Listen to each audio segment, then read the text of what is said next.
All right. Good morning. All right, we're going to try that again. Good morning. All right. Welcome. Welcome to the Defense POW MIA Accounting Agency San Antonio Family Member Update. At this point in time, I just want to highlight that we had, and I said this a little bit earlier, we had 467 family members that signed up to attend, representing 207 losses. That I got to tell you. So everything is bigger and better in Texas, right? All right. Now, I was stationed at Fort Hood from 87 to 91, so I concur with that statement. It's nice to be back.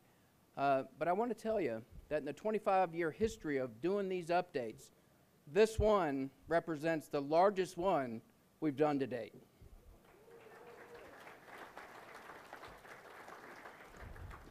So with that, if this is your first time ever attending, if you could raise your hand. All right, so look at all those hands, folks. So my challenge today will be that this is all about a two-way conversation. And I'll get back to that here in a moment. But first, what I'd like to do, if you're able, if you would please stand for the Pledge of Allegiance.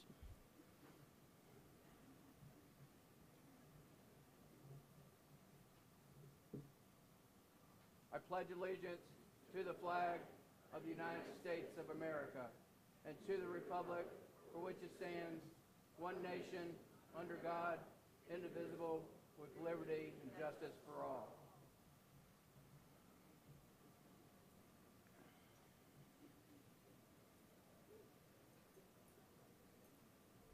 Okay, so let's get back to that two-way conversation. Today represents an opportunity for everyone here in the room to have a continued two-way conversation with the government representing your missing loved one. Note, two-way conversation. So that needs to be two-way, and it's not always going to be fun, and it's not always going to be something that puts a smile on your face. But you know what? It needs to be honest, and we need to be connected. And my challenge to, especially to those that it's your first time, don't make this your last time. Keep that continued conversation going as we move forward when today's over, because that is key to making sure that we can move forward with the research, the recovery, the identification, and to account for your missing loved ones. If I could get everybody real quickly to look in your packet. Two things. Number one, we do have a survey. So your comments are extremely important, and you're going to hear me comment about this throughout the day for your comments, because it's your comments that will continue to make us better as we continue forward doing these family member updates. So please, please take the opportunity to make comments. We welcome every single comment you can make. If there's something you see that we need to improve, please mark that down. Now, on the back of your agenda, and I just want to highlight this real quickly. So a little bit later this morning, we will have our Remembrance Ceremony. So this will be the format that we use for the Remembrance Ceremony.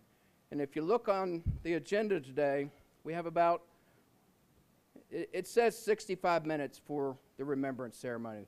This will be your opportunity to briefly commemorate, honor your missing loved one when we have that ceremony. All right, so we have refreshments. Hopefully everyone got some coffee, right? Thumbs up, a little bit of food. Okay. Bathrooms. So if you go out to the rear, or I think you can go out these doors right here, the bathrooms, if you take that right, bathrooms are right around the corner. We do have media that will be in attendance today. As a matter of fact, right now we have the San Antonio Express. He's here taking photos. We also have from the Express as well. Thank you for being here, sir. And we also have MC1 Timberlake. If she can raise her hand. She's one of our DPAA photojournalists. She's already been deployed to Vietnam, Laos, and she's prepping right now to get ready to go back to Vietnam. She will be taking photos, and if you just want to go up and talk to her, I got to tell you, she has a wicked sense of humor, so she's actually someone that you want to reach out and go talk to. All right, also today, who has Facebook? All right, so guess what? We are doing Facebook Live. So Facebook Live represents an opportunity for us, note us, to better communicate to those that could not attend today. So we'll also open that up to the questions and answers, and we'll also archive that. So, to that, off our homepage, dpaa.mil, there will be a link that if you, after today, if you have questions about a briefing, you can go back and watch it the way you want to watch it, wherever you want to watch it. So I think that's a great capability that we've grabbed onto, and what a wonderful way to outreach and educate those Americans that have no idea about what we, note the we again, do. Now let's keep in mind that today less than 1% of the American public serve in uniform. So there is a need to educate. All right, at this time, it is my honor, it is my privilege to introduce Major General Ayala, Juan Ayala, a retired United States Marine Corps, who is currently serving as the Director, Office of Military Affairs for the city of San Antonio. Sir.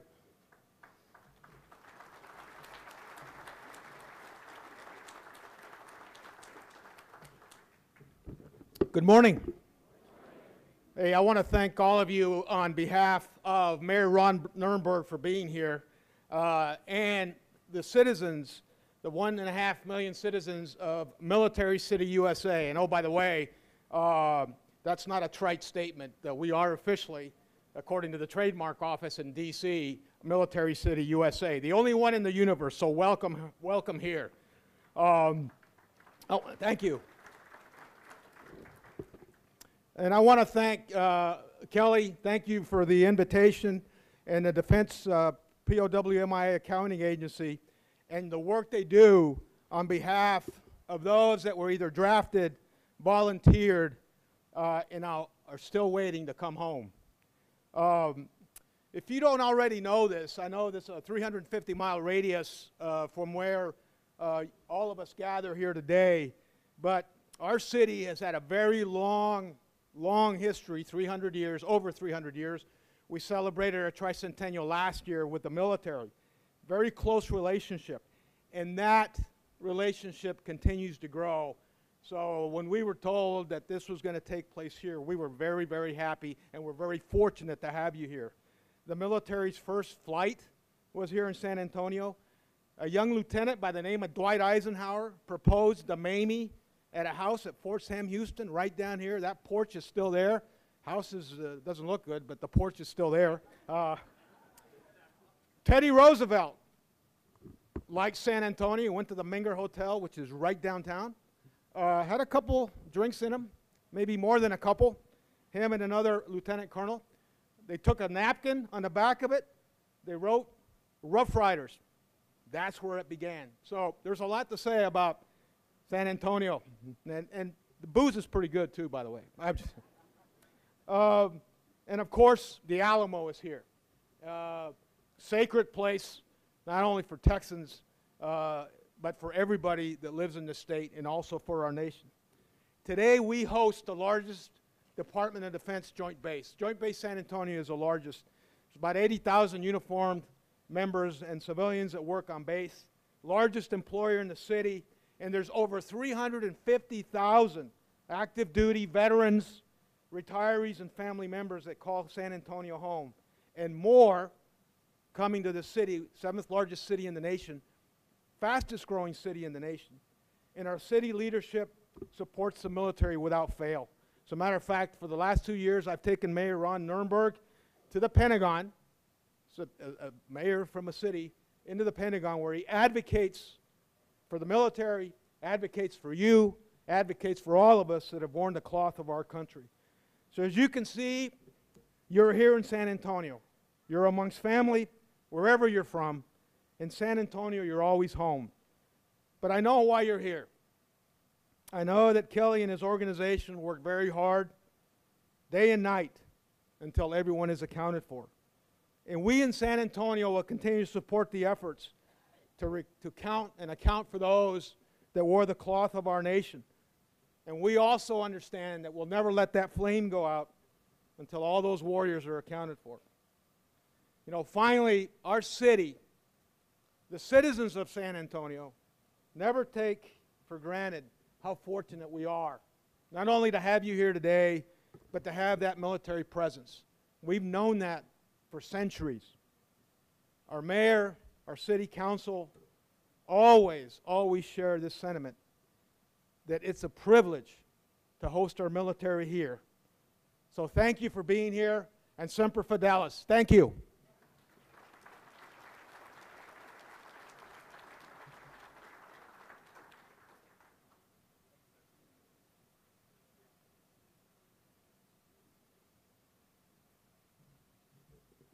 All right, folks, before I introduce the director, I just would like also everyone to be aware of what time your one-on-one session is today if you have a scheduled one-on-one session. Remember, two-way conversation, so I'm gonna hold y'all accountable to make sure that you're on time because we will be checking. Don't make me come up here later on today and point you out or say that the Army's looking for you, because I will say that, all right? So, at this time, actually, I don't know what service, but one of the services wants you right now out front, and it's Dennis Gilbert.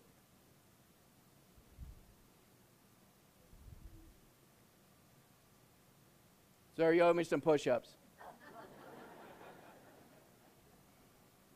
All right, folks, so without further ado, I'd like to introduce the Director of POWMI Accounting Agency, Mr. Kelly McKeag.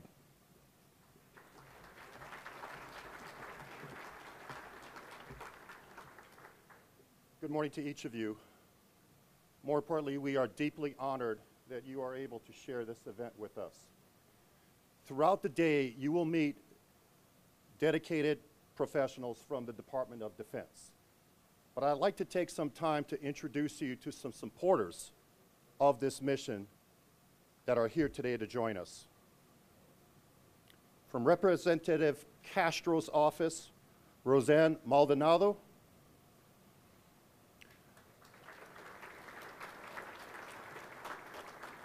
From Representative Roy's office, Jordan Cook. And if you all are familiar with the veteran service organizations, they're here in Texas, they serve this country all over the world. We are honored to have several here today. From the Veterans of Foreign Wars, John Shipley.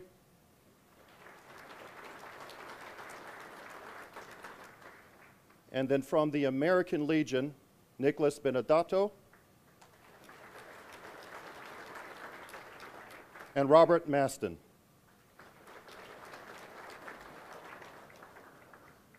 This is a momentous year for the American Legion. It's the largest veteran service organization in the United States. This year is their 100th anniversary. Happy birthday to the American Legion. And more importantly, thank you for the tremendous support that you provide veterans, families, and the military. I'd also like to point out that it's the generosity of the American Legion that afforded you, the refreshments that you're enjoying this morning. So thank you again to the American Legion.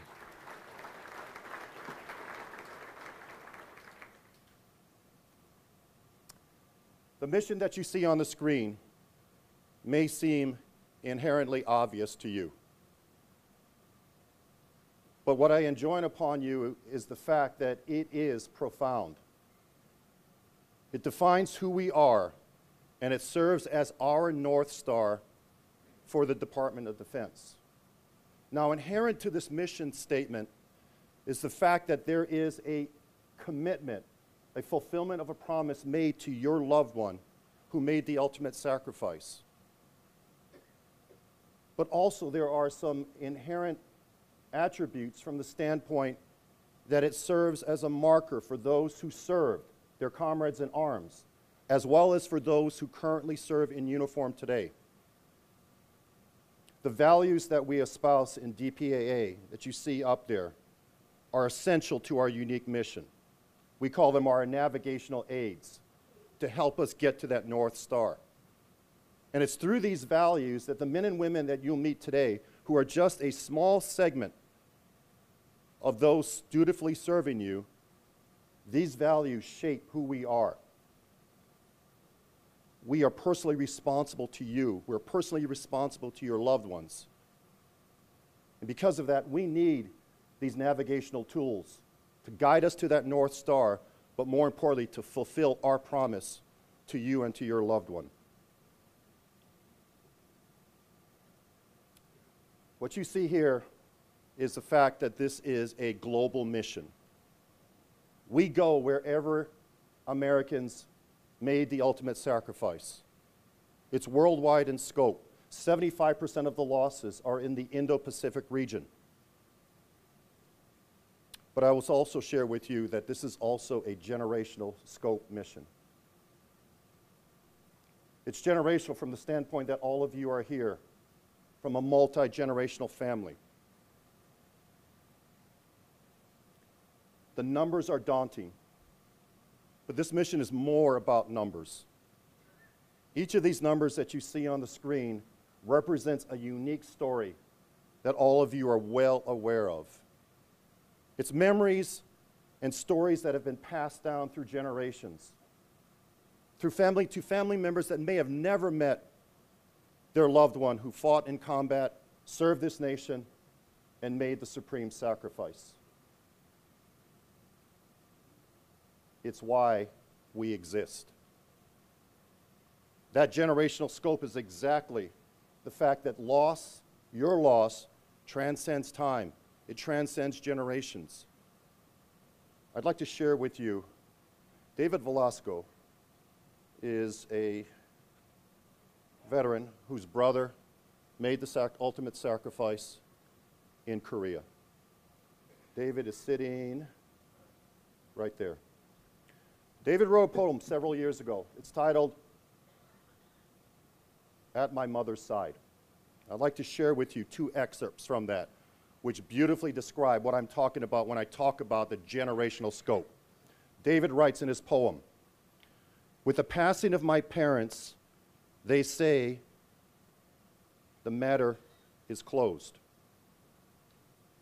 He goes on to say, the answers that they kept from her, they must now give to me. Beautifully written. Thank you, David.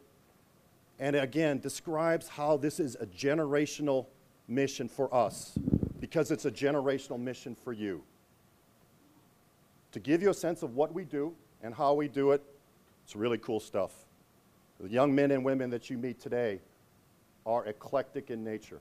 They come from all walks of life, and you'll hear and see what it is they do and how they do it.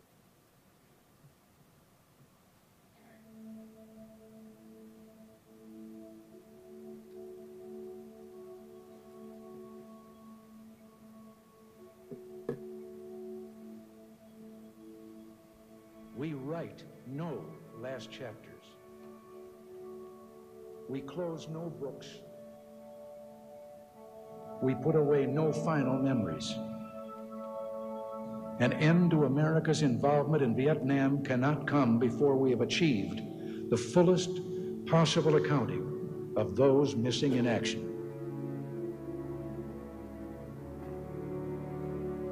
Why keep searching? The answer is simple.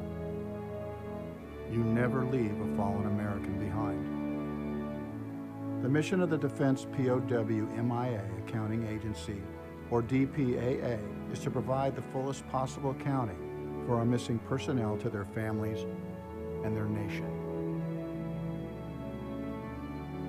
Strategically located in Arlington, Virginia, with major facilities at Joint Base Pearl Harbor, Hickam, Hawaii, and Offutt Air Force Base, Nebraska, the more than 600-person newly established defense agency is jointly manned by soldiers, sailors, airmen, and Marines, and Department of Defense civilians with specialized skills. Researching, recovering, identifying, and ultimately returning an individual to their family begins with analysis and investigation. The DPAA experts begin the search by studying all known information regarding the circumstances of each loss. Historians and analysts gather information from U.S. veterans, foreign witnesses, archival records, and other sources. They then create a case file for each unaccounted for American. This file may include historical records, official correspondence, maps, photographs, daily activity logs, and medical and personnel records of the missing person. These files are continually updated until an identification is made. Once the research has been done here, and we get the command's approval, we send out small teams. It could be up to 2 people, it could be a 10-person team, conducting interviews at a villager's house, at a district office, or in a combination of going to the site first and then conducting the interviews on site. Once all available information is analyzed, a decision can be made to disinter individuals buried as unknown or conduct field investigations. During a typical investigation mission, personnel interview potential witnesses, conduct on-site reconnaissance, and survey terrain for safety and logistical concerns. Teams also try to generate new leads that may result in future recoveries. The main goal of the investigation is to obtain enough information to correlate or connect a particular site with one or more missing Americans. If enough on-site evidence is found, the site will be recommended for recovery and excavation. Recovery sites range in size from a few square meters, such as in individual burials, to areas larger than football fields for aircraft crashes. DPAA may hire as many as 100 local workers to help with the excavation process. This job has so many benefits.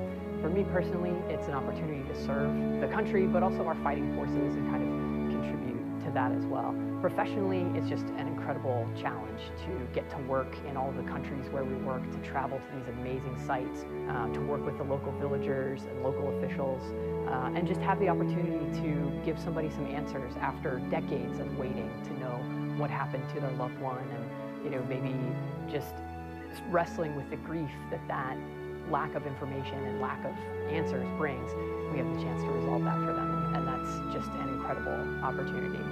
Investigative and recovery missions in search of missing Americans take DPAA personnel to distant, remote, and often dangerous locations all over the globe. Rice paddies in Southeast Asia, areas on the Korean Peninsula, 16,000-foot mountaintops in the Himalayas, and underwater sites off the coast of Papua New Guinea. And we still continue to search the battlefields of World War II throughout Europe. After a successful recovery, all evidence is then transported to the DPAA laboratories. Once they've arrived in the lab, the painstaking process of identification begins. This is the final step of the mission, leading to the return of an individual. In many of the cases, an important step in the identification process is DNA analysis, which is accomplished by cutting a bone sample that is sent to the Armed Forces DNA Identification Laboratory. One of the challenges DPAA faces today is the lack of reference samples from family members of those still unaccounted for. Any person who is a relative of an unaccounted for American is encouraged to contact their service casualty office to ensure there is a DNA reference sample on file for that service member. DPAA makes an identification when all available evidence remains. Artifacts and historical documents point to the same person. The ID process can take anywhere from a few months to several years to complete. Any unresolved cases are kept open with the hope that new evidence will be found. or new technologies will be developed to make a future identification possible.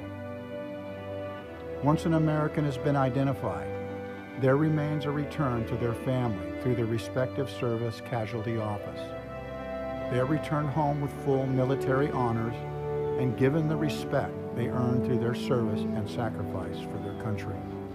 Oh, as a family member, this agency, to me, is doing phenomenal work, and in a very personal way, because when somebody loses somebody like my father, and you really don't know what the story is for 70 years, and then you find an agency that knows about him and keeps his memory alive, keeps the mission alive to try to find him. It's very meaningful in a very personal way, because it means you're not just doing this yourself alone. You have a whole body of people who are concerned about finding your dad and bringing him home. That says something about how we honor our dead, particularly those who have served this nation. I'm very grateful to all of the DPAA and related agencies, and the military in general, as they've pursued this in our government, and for our citizens, because they think it's an important enough mission to continue. And the way we value life, and very few nations, I don't think any other nation to this degree does this. Which, makes me proud to be an American. I just wanted to yell openly to everybody out there, he's home, he's home. I couldn't believe it. And when I went up and touched his name, I thought, you're home, you're home. It's unbelievable. I'm glad I live in the United States of America, and that we have this attitude. Leave no man behind. We're so fortunate. I want you to know, and I know from my own experience, that if something's happened to you, we will be looking for you. The men and women of the Defense POW MIA Accounting Agency are united in their effort to recover and return as many of our missing personnel as possible. One more patriot returned, one more family that now has answers, one more step in fulfilling our nation's promise.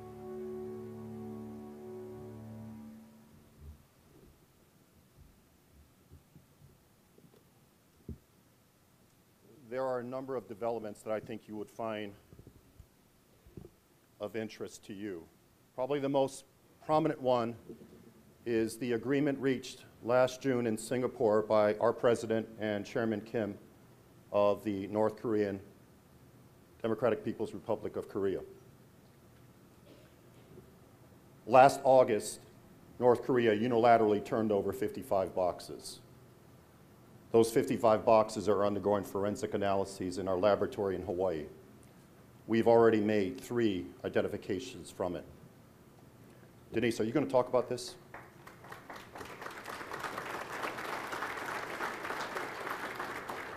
I'll let Dr. Denise Toth talk about the complexity of these boxes and why it's not a quick process.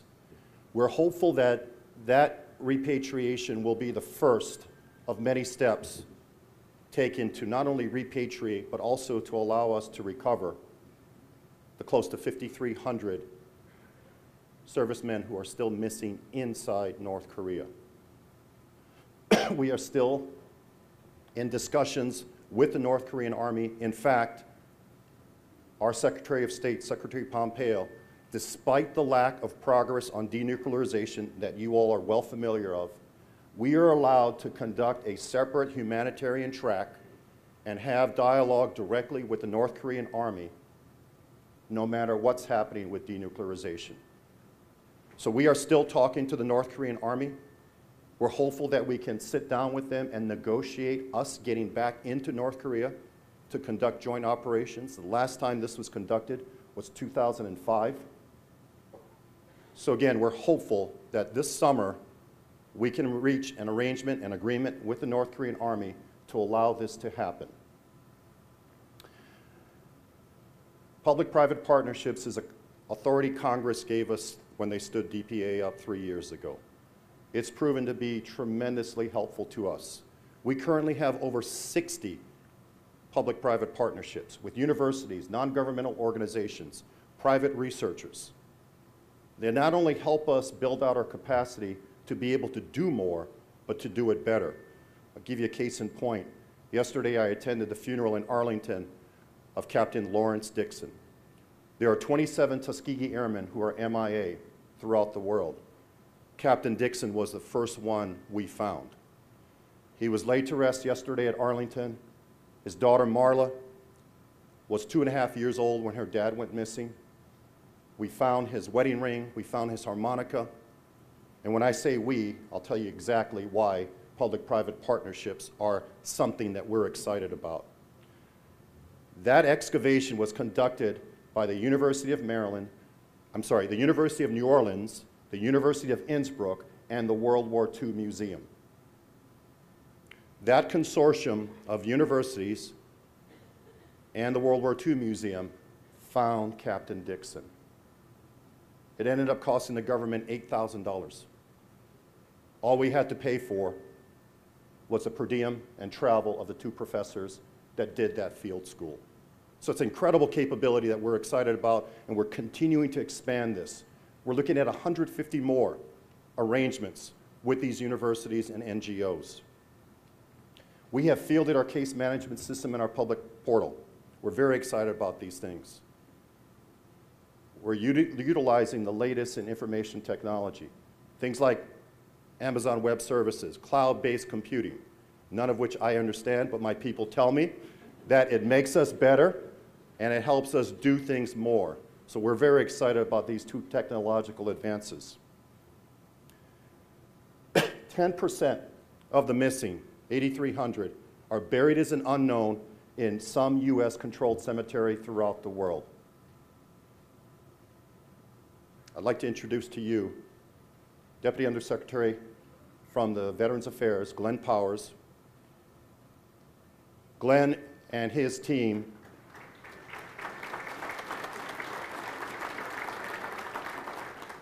are partners with us. His cemetery in Honolulu has all the Korean War unknowns. And through our partnership with the Veterans Affairs team, we continue to disinter for the purpose of identifying those unknowns. But the onus is on us. We must develop the historical and forensic package by which to make the petition to disinter an unknown. But we continue to make improvements. I neglected to introduce to you Major General Andrew Toth. General Toth is the commander of the Air Force Personnel Center here in San Antonio.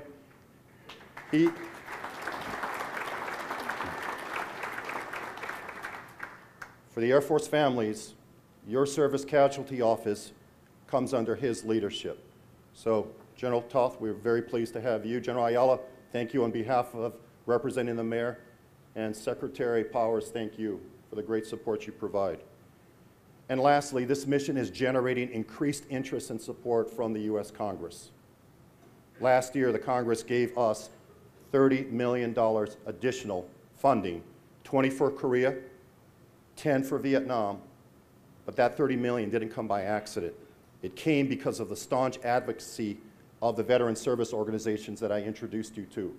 But it's also because of the awareness that you, the family members, share with your members of Congress to tell them why this is important, why this is a seminal mission for the United States, and why it's a commitment we must fulfill.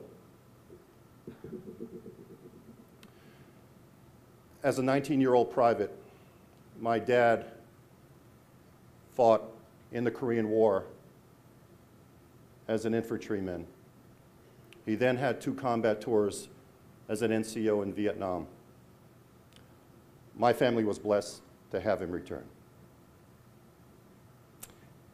And that's why it's for me and for all of us that serve you dutifully, it's difficult for us to fathom not only your loss and the grief that you've had to endure, but more importantly, the uncertainty that you've had to live with. You are Gold Star families that this nation rightfully honors. But the difference is that unlike Gold Star families from Afghanistan or Iraq, you've been living with uncertainty, which only exacerbates the loss and the grief that you've had to endure. But it's this uncertainty and our commitment to you to provide you the answers to make this right. I tell people this is what defines us as a nation.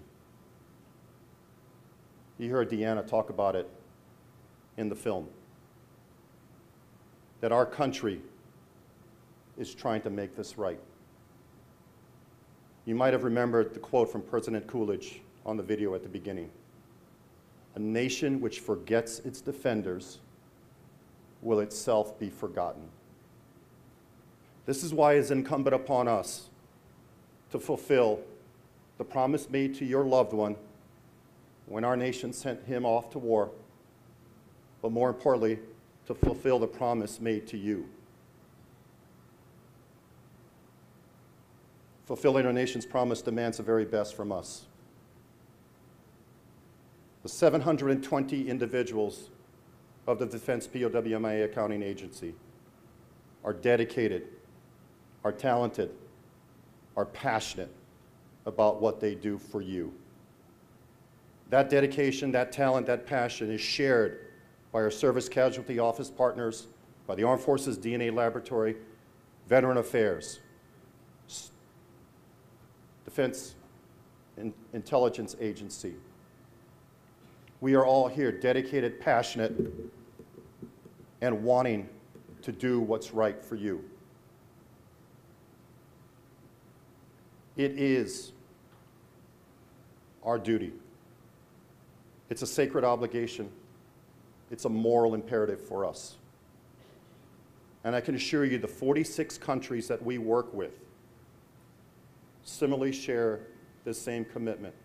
Vietnam and Laos are advancing the mission that we have with them with new initiatives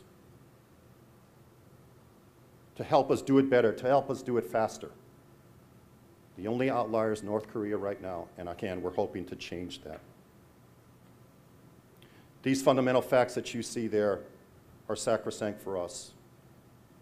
And it's one that allows us to be able to fulfill that nation's promise to you. This mission is complex. This mission is hard. But it doesn't deter the men and women entrusted from the Department of Defense to do this on your behalf. We pledge and assure you that you will receive our very best from every single one of us. And as I mentioned earlier, the men and women you will meet today, that you'll see throughout the day and hear from, are as committed, talented, as passionate as the ones back home. May God's grace be with each of you. May He strengthen our shared mission and our shared desire. And as always, may He bless our great United States of America. God bless you all.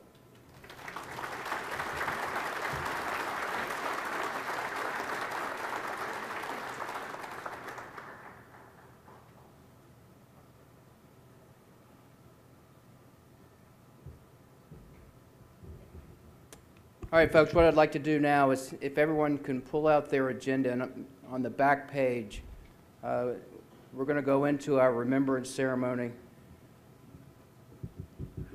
And like everything has rules, right? So here are going to be the rules that we need to put in place before we get started. Number one, if you do want to honor your loved one, just raise your hand and we'll bring a microphone to you so that everyone in the room can hear.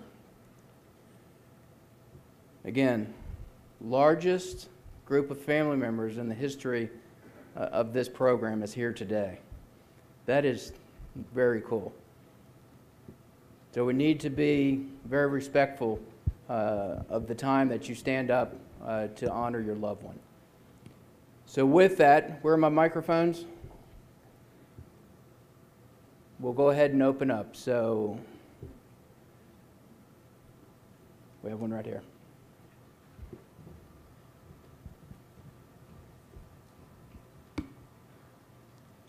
Hello, my name is Nico Evans. First thing I'd like to say is appreciation to all the service members who serve for the United States. Thank you very much. I am the nephew of Robert Anthony Barnes, served in the Korean War, missing in action.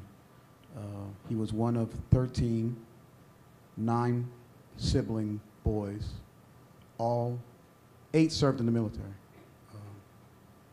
And I'm looking forward to you guys assisting us in either identifying his body or helping us find all service members. Thank you.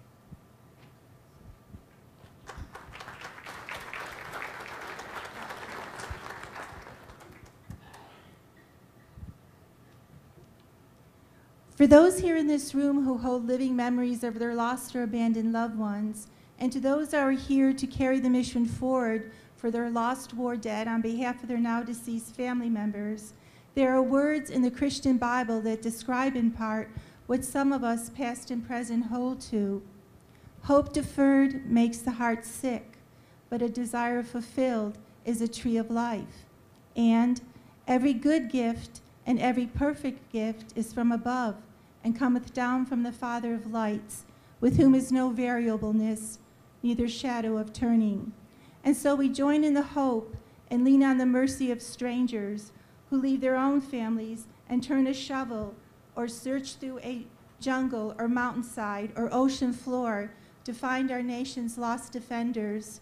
With gratitude for the practicality of funding this great quest, for those who debated for it, the diplomacy involved, and for the scientific and technological application for remains discovery, and the intriguing historical and physical anthropology process, keep up the good work. Thank you. And hey, thanks, History Flight. Our family's defender is United States Marine Corps, and the papers tell me it says reinforced, Corporal Arthur E. Ribeiro, Jr., Easy Company, 2nd Battalion, 2nd Marines, World War II, Battle of Tarawa, against the Japanese Imperial Forces, in Operation Galvanic, killed in action, D1, in my view, MIA, November 21, 1943. GSW, head and abdomen, whose remains were left on the battlefield at the cross points of the equator and the meridian lines. Uncle Artie was born on June 30th, 1923 in Western New York. He grew up among a cluster of villages and towns around Buffalo, New York.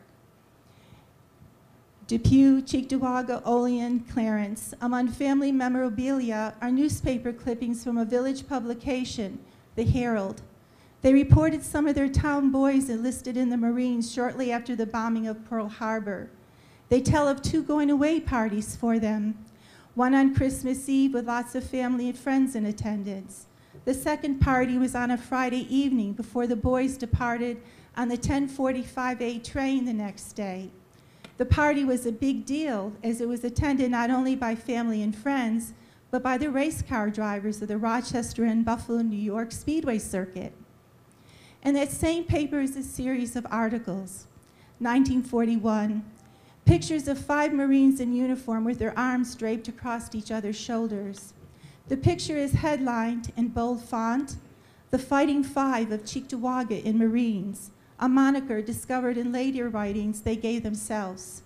The paper reports the town's contribution to the Sea Dogs at Paris Island, South Carolina, prior to their division to different units. 1942, same picture, headlined, "The Fighting Five Marines Now Widely Separated." The town's contribution to the Devil Dogs.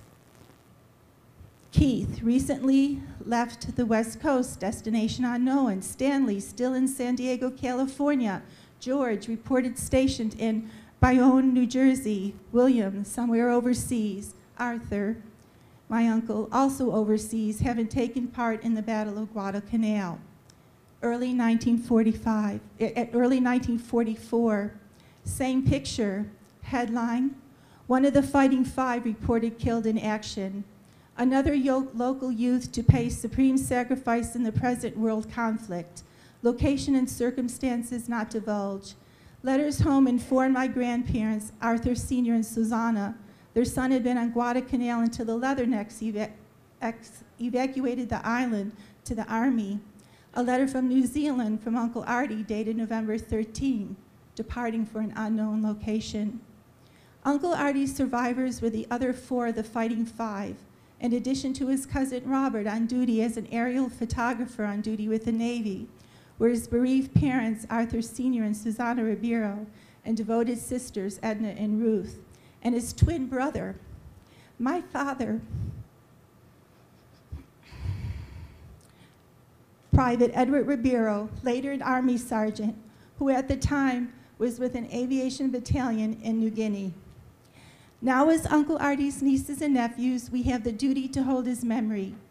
And I'm here with my cousin and our spouses, VA nurse, Air Force, Vietnam, and bring his remains home from a foreign land to be buried under the flag he bled for. And it's shocking that he wasn't. Bill, Artie, Lane, Eddie, Debbie, Lori, Sandy, James, and now gone from us, Jack and Jimmy, and a gaggle of great nieces and nephews. Please continue to help us in concrete ways. And thank you for listening. Let's honor our living defenders and veterans with good job opportunities, good health care, safe military housing and water, toxin-free bases, and care for the Iraq War veterans sickened by burn piles and injured by explosive devices. I'm sure my Uncle Artie would really dig that. And if you could indulge me as a civilian in saying Semper Fidelis.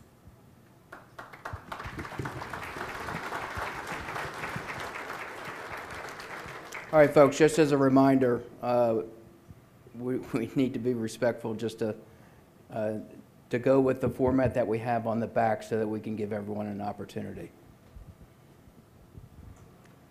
My name is Brenda Shoop-Baumert. I'm here to honor my uncle, Noel Shoop, who was a B-17 bomber pilot. His plane was shot down on February 28, 1944. In 2001, I was privileged to talk to one of the 3 men in his crew who survived the explosion. I asked him, "Tell me about my uncle," because he died before I was born. He said, he spent all of his free time back in the barracks learning how to be a better pilot. This is the kind of guys that served us. They died so we could live free. Thank you.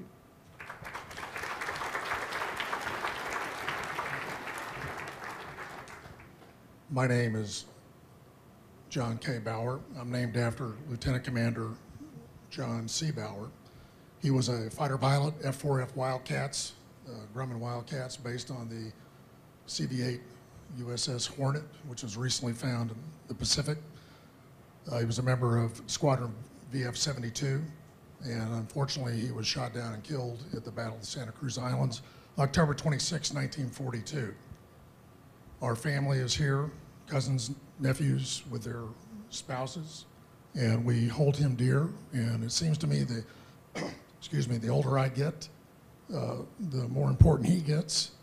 And I want to thank the crew of the research vessel RV Petrel that has found not only the Hornet, but also the USS Indianapolis and the Wasp. Hopefully going forward, they'll be able to find more wrecks and bring some answers to some of the family members. I also want to thank DPAA, the Defense Department, the great effort and the personnel that they bring to this issue. So thank you very much, and stick with it. Thank you. Bye-bye.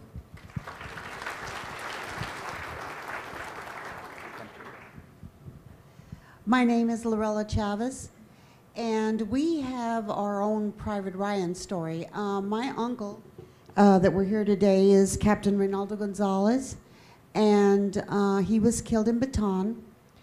And I have another uncle who was returned home, was killed during World War II.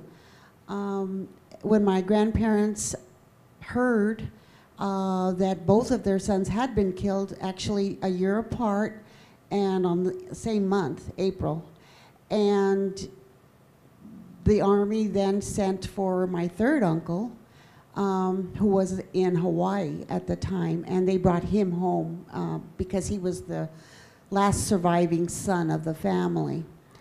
We want to thank everybody here. We want to thank the DPAA. This is our first time here, and we just heard about you all probably about 4 months ago. And it's amazing what you are all doing, and we appreciate it, and we want all the help we can get to bring our last one home. He has a grave site, and he has a headstone, but he's not there. So we want to put someone there. We want to put him home. We want to bring him home. Thank you very much.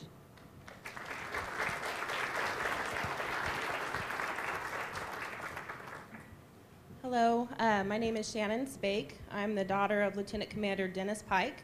He's a naval aviator from the Golden Dragons VA-192. And today, I can't think of a better way to honor him. It's the 47th anniversary of his down date.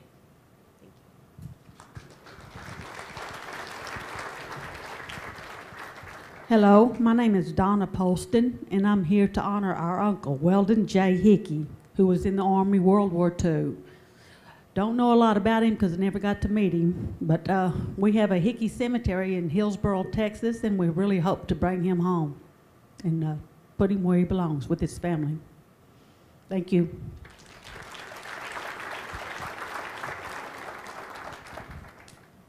Morning, my name is Karen Rickey, and I am the niece of Second Lieutenant Patrick J.C.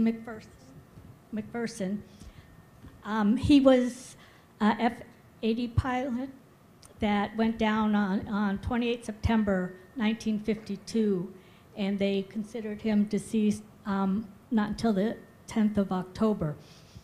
I never got to meet him, obviously, but growing up with his photo, it inspired me, two of my sisters, to also follow in his footsteps in the Air Force. And I worked in casualty also, so this has been a great honor. I'm so glad it's been part of my life for all my life. Thank you.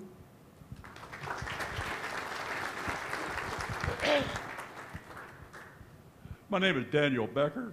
I have a brother, Staff Sergeant Bernard Becquer. He was part of the 388th Bomb Group, 560th Bomb Squadron, out of England, bombed Stuttgart, September 6, 1943.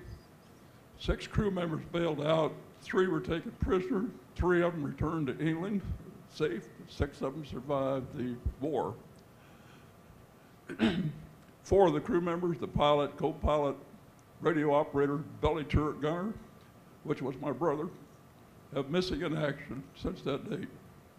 And we hope someday to still recover his body. Thank you all, and good work for you folks for the hardest work you do. Thank you very much.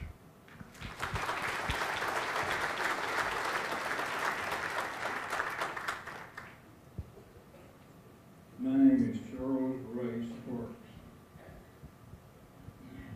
On the day that I was born, October 3rd, 1935, my uncle, Major Charles Roy Sneed, borrowed his father's Model A Ford and drove from our hometown of Hamilton, which is up in Central Texas, to Rudolph Air Force Base, where he enlisted in the United States Army Air Corps.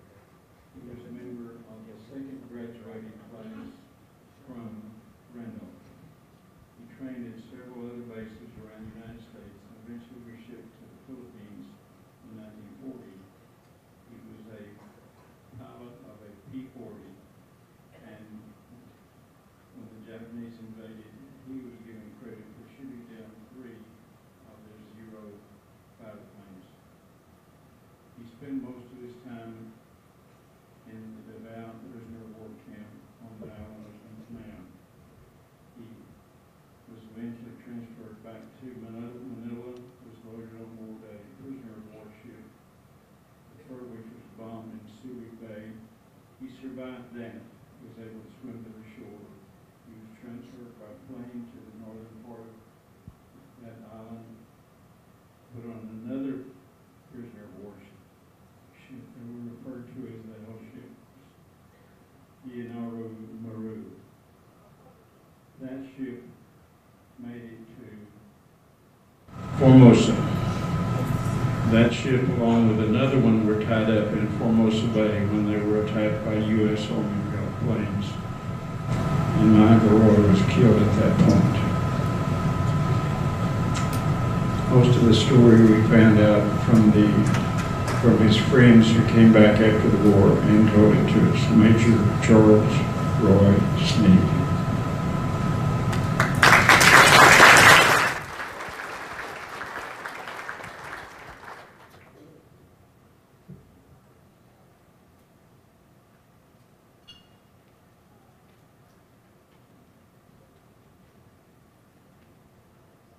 Of Captain Mitchell Olin Sadler, Jr., USA Air Force, out of the Triple Nickel unit.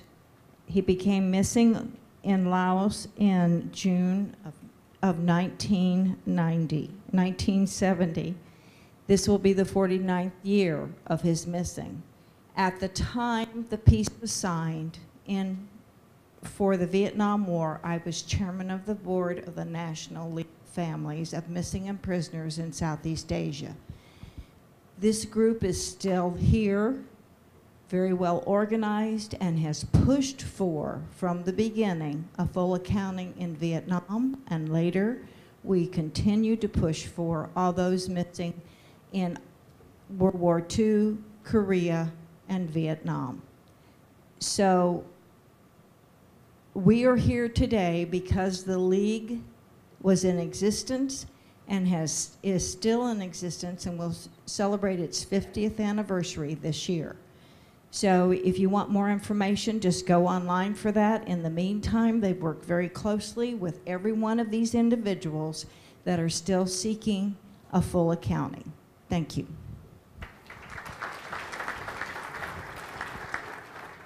My name is David Velasco. I'll try to be brief. In November of 1950, I was 6 years old. That's the same month and year that my brother was reported missing on the east side of the Chosan Reservoir. So I have been living with this loss most of my life. And my first recorded family update was in 1997. That's 22 years I've been coming to these things, and I'm still waiting to hear what I want to hear, that you have found my brother and brought him home to me. It's a long time. I have been with this. Thank you all for everything you do, and I have been here long enough that I could be one of your crew members. Anyhow, this is my brother's picture here. I'm proud of what he did. I was 6 years old when he was reported missing. There was 15 years between us. 15 years later, I also served in Korea up near the DMZ. So I know what it's like to be in the military. Thank you. Thank you all, each and every one of you.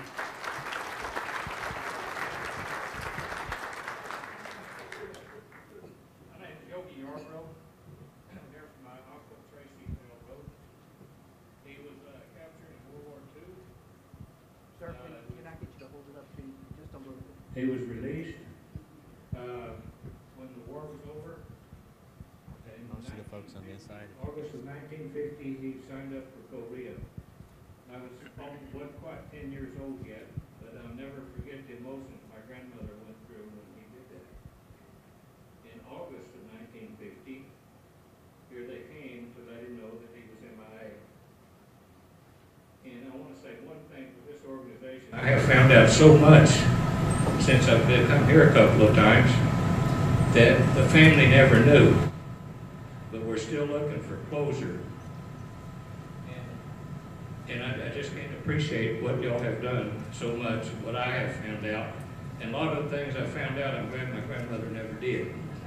But I want to, off the agenda here, I know there's a lot of Vietnam vets out here, surviving vets. And I want to tell you one thing you didn't get when you came back, and that's welcome home, brothers.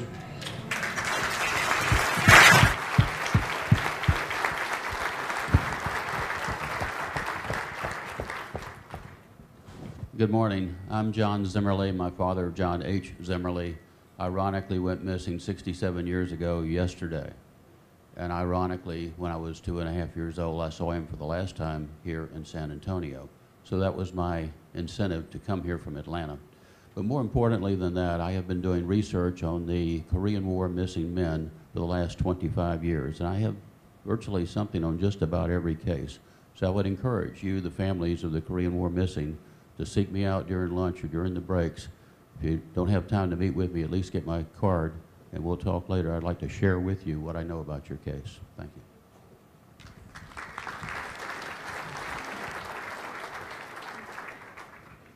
I'm Brenda O'Dale, and I'm representing my brother, Cecil Joe Hodson, who's been missing for 53 years in the An Lo Valley in Vietnam. Thank you.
I am the great niece of William Dean Wilson. He was in the Marine Corps.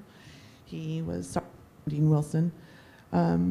He was in headquarters service, 1st Marine Regiment, 1st Marine Division. He was lost December 10th, 1950, from Chillen Pass at the Chosen Reservoir. He was a replacement in Ernest Hargett's platoon. His sister is still alive. He was from San Antonio, and it would be great. It would be amazing if he came home before she left this world.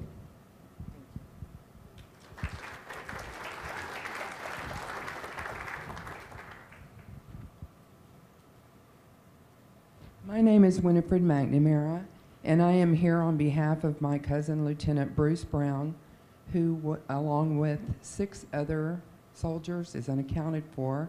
They were on a plane that was shot down over Tony, France. It was a B-17 Flying Fortress. But I'm here to tell you, don't give up hope. We finally were able to collect everyone's DNA samples, and I want to thank the DPAA and the casualty office at Fort Knox.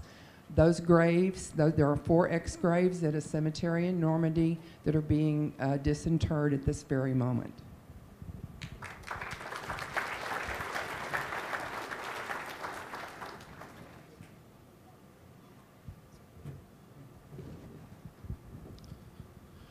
Hello, my name is Bruce Cook. I'm the brother of Lieutenant Commander Barry Thomas Cook. Barry was a member of Attack Squadron VA 36. He was shot down off the coast of Falaka Island on February 2nd, 1991. Also here to honor Barry is his wife Letitia, son Justin, daughter Ashley, brother-in-law Gary, and his wife Carolyn. Thank you.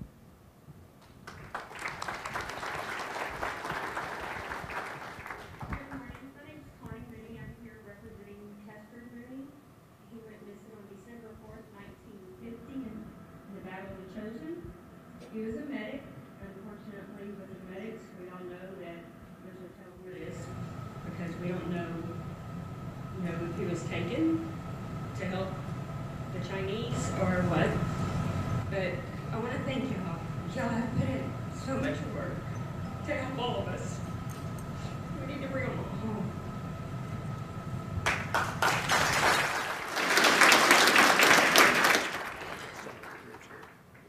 Hello, I'm the brother of Major Donald Lee Harrison. He was shot down in North Vietnam, north of the DMZ, in October 29th, 1968. I notice everyone's looking. It's probably because of my accent, but I am native to Texas. And oddly enough, I remember clearly the day that we were notified. I was a military student here at Texas Military Institute, standing in formation on Parents' Day. I clearly remember the 3 officers walking around the military school out to the parade ground, and they pulled me out of formation to go to the commandant's office, and that's when they notified us about my brother being shot down. So it's been 51 years now. But there was a lady on the other end of the building there that's with the National League of Families, and I became to know those folks back early on in this adventure. If you are not familiar with them, I would highly recommend that you do that. They are a great resource. They're good people. And so I just want to thank the DPAA for what they've done. It's been a long journey, and I hope that soon everyone in this room will have some restoration of their loved ones.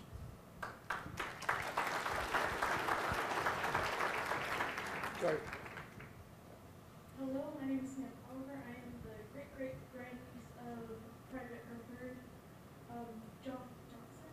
I'm here the 31st Infantry Regiment. I know that seeing a young person here standing up in front of y'all is kind of weird, but I have so much family that's in the military, and it's just heartbreaking to know that one of them is missing. And for myself, knowing that one is missing, I too want to go in the military and serve for all of you, so that I too can say that I've done that. So thank y'all very much.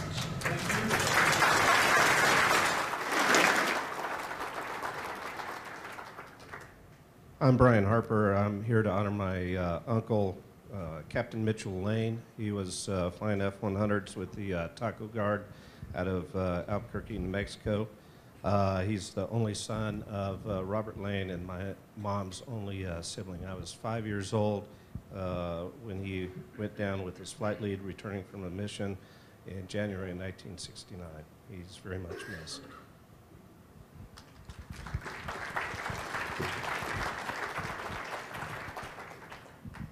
Hello, my name is Sharon Harville. I'm here to honor my father, First Lieutenant Edward C. Whaley, MIA, May 29th, 1944. May 29th, 1944, this year, will be 75 years he's missing. I have with me today my granddaughter, Emma Presley. I could not be more proud to know that she's here and interested in our family history and what's going on, and her sympathies for me. I know we've done a lot of research, myself, my cousin Ed, and the 376 HB bomb group, which is still alive and well and establishing a museum at the University of Texas, Arlington. I want to thank everybody who's helped me. We've just learned so much. We know that we thought 4 of the members died in the crash. We've since found out that this is not true. There's a good possibility some remains could be found. There are people in Austria who have a list of 113 MIAs in Austria, and I think they're doing everything they can to help recover. So I want to say thank you to all of you here, and I hope that these men will never be forgotten. Thank you.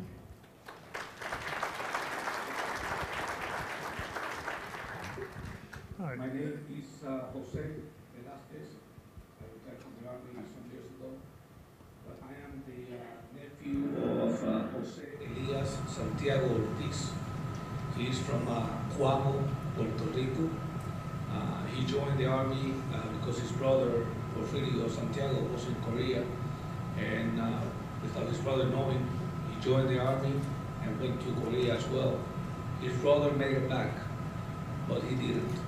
He was told to stay on that hill, knowing that the Chinese were coming, and he was told to stay to the end and fight to the end, so he did. And so I want to thank you for everything you're doing, and hopefully one day we'll bring him back to Cuamo, Puerto Rico. Thank you.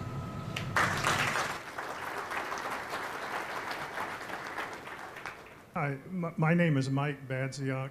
My son is the primary next of kin for Staff Sergeant Joseph Stephen Doherty, United States Air Force, who is missing in action from the Korean War. He was on a B-29 radio operator. I've talked with several of you this morning about a program that I've been involved with for several years, the Revisit Korea program for families of Korean War MIA servicemen. The Korean government has been bringing over family members of Korean War casualties since 2015 in order to honor them and to recognize their sacrifices. The Korean government and the people understand that their country is in such shape today, such wonderful prosperity, only due to, much due to the sacrifices our families have made.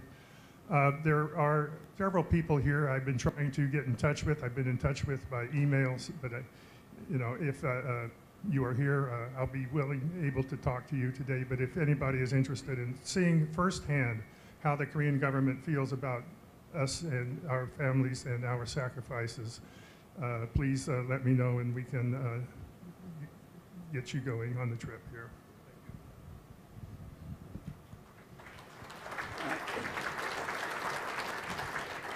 My name is Larry Brown. I am the son of a MIA POW from North Korea.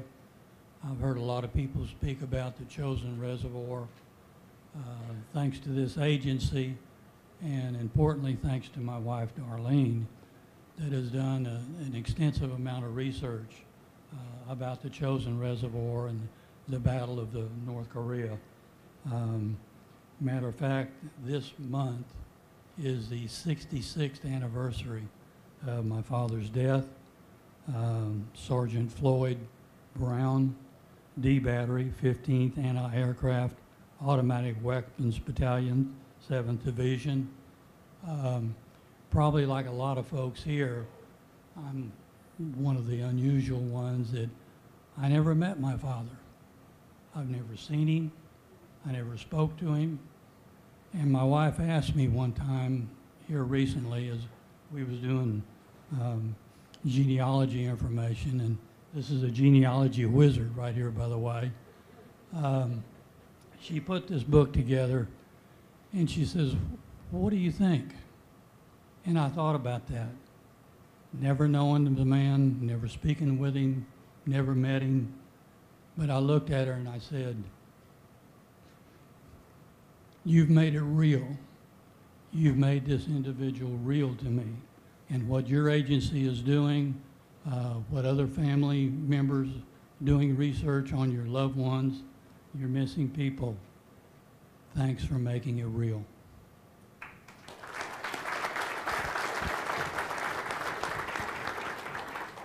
My name is Custis Wright. My brother, Edwin Broyles, was on an aircraft carrier in Korea, and unfortunately, he went MIA on the very last day of the war. So it's been a very difficult search for him, but I still have great hope through this wonderful organization that the United States government gives us, that they might find something of him.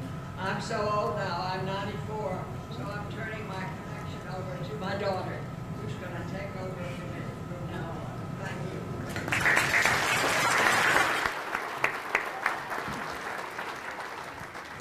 you. Good morning. I am Lou Marquardt, Austin, Texas. I rise in memory of my brother-in-law, Captain Claude Batty, whose little sister is here with me at only 87, ma'am, but nephew who is not quite 87. Captain Batty went down in North Korea on a nighttime mission flying a B-26. He would have been 100 years old this year. Thank you.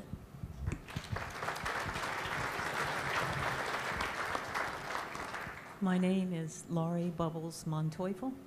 I am here because of my uncle, Staff Sergeant Edward Bubbles, Jr., who served in the 8th Air Force, the 95th Bomber Group, the 334th Bomber Squadron.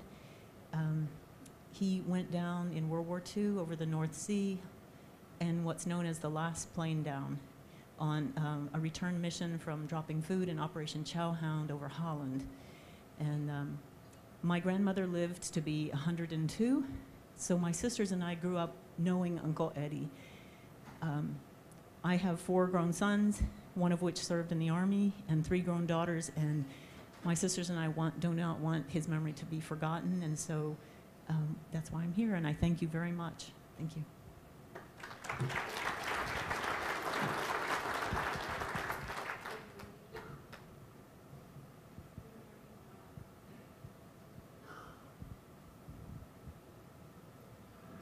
Good morning. My name is Gloria Lado, and I'm a niece-in-law. My husband's kind of shy. This was his uncle, his mother's brother. He was the only son out of 4 children. His name was Corporal Antonio de Jesus de Herina. He was in the Army, L Company, 3rd Battalion, 8th Cavalry, Regiment 1st Cavalry Division. He went MIA November the 2nd, 1950. Presumed KIA December 31st, 1953.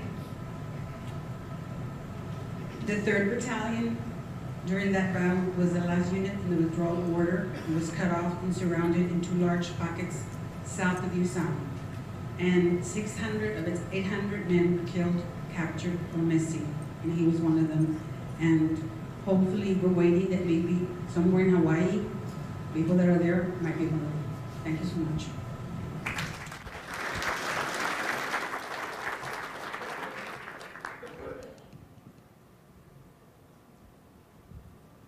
My name is Sissy Johnson. I'm the daughter of Captain Hugh Larkin, U.S. Air Force.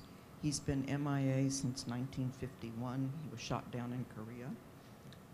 And I'm standing here just to say, I want to recognize John Zimmerly.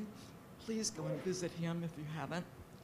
He was the one that discovered that my dad was still alive in 1989 in a Russian gulag. So if you haven't visited John, please go and do so. He's at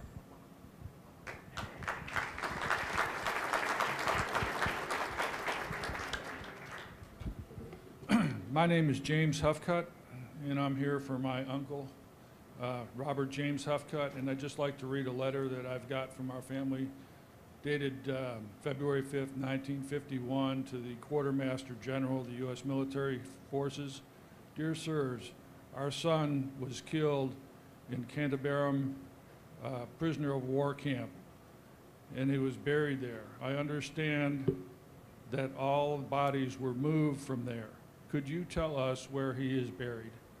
He was Robert J. Huffcutt, 2nd Lieutenant, Signal Corps, U.S. Army, and was killed on August 9th, 1944. We will appreciate any information you can give me. Respectfully, Florence Huffcutt, who was my grandmother. So thank you for continuing the work.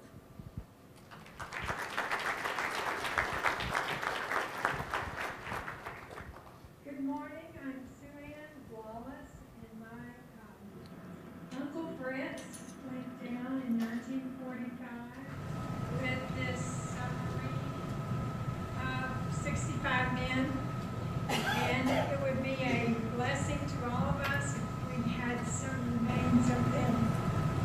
We're getting ready to celebrate his memory on Memorial Day at his hometown.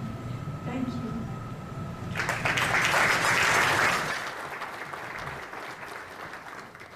Good morning. My name is Dory LeBlanc. I am here as next of kin and representing my brother, Captain Ronald L. Bond. Ron was a team player.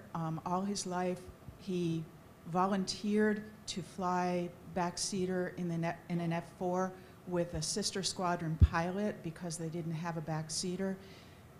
He was on a very dangerous mission over Laos, and it was a single ship, so nobody saw the plane where it went down. My brother's plane went down on my 17th birthday. Thank you.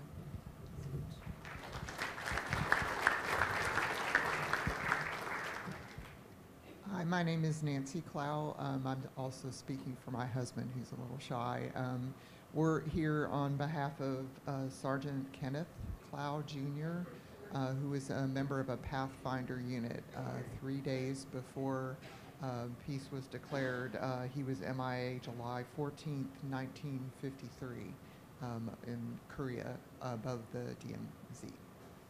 And I'm very grateful that there's the miracle of modern science, and we're still hopeful that his remains will be found. His brother is the only remaining family member, and we're here on his behalf as the nephew and niece. Thank you.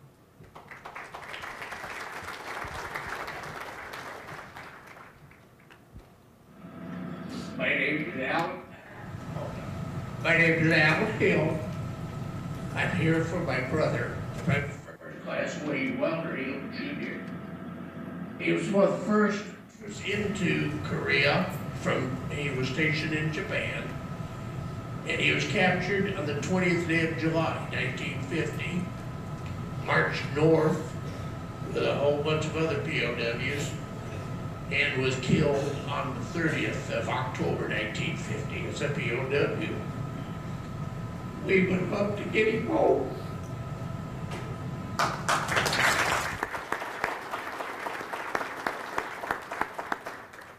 Hi, I'm here to honor my Uncle Buddy, who was First Lieutenant Justin Green Mills. He was 2nd Marine Regiment, 1st Battalion, Company C. He survived Guadalcanal with a Bronze Star and died on Tarawa, the beach landing on the first day of battle. So he died before I was born, and most of what I remember of him and know about him is this picture, which hung in my grandparents' house, and the grief of my grandparents for their only son and my mother's only brother. My grandmother's many letters pleading for his remains. So I would be extremely honored and grateful if the day ever came that I could have that closure for my family. And I'm most appreciative of the efforts to make that happen. Thank you.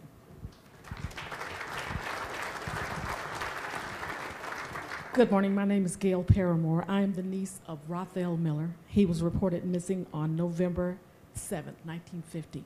And I have been granted the privilege by God's grace to honor our family, to come here to honor him, and to thank you for the privilege of looking for our soldiers. I thank you, and it's just, thank you.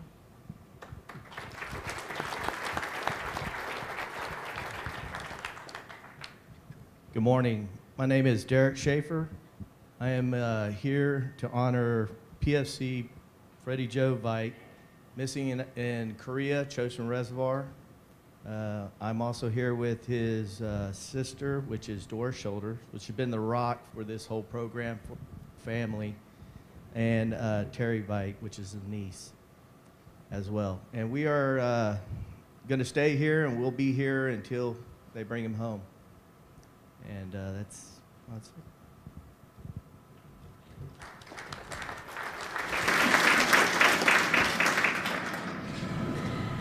Hello, my name is Susan Breidenbach.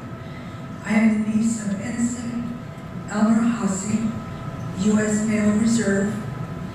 He was a pilot with the Fighting Squadron 10 aboard the USS Intrepid during World War II. He was shot down March 26, 1945, over the waters near Amami, Oshima, Japan. I'm luckier than most in that I just recently was able to speak directly with a direct observer of his being shot down. He was the wingman for Commander Gray, and I got to speak with Commander Gray, who's lives outside of Phoenix. He's 96, clear as a bell, so he knew exactly what had happened. Unfortunately, down in waters that I'm not sure we'll ever get the body back, but at least I'm lucky to know the details. Thank you for your work.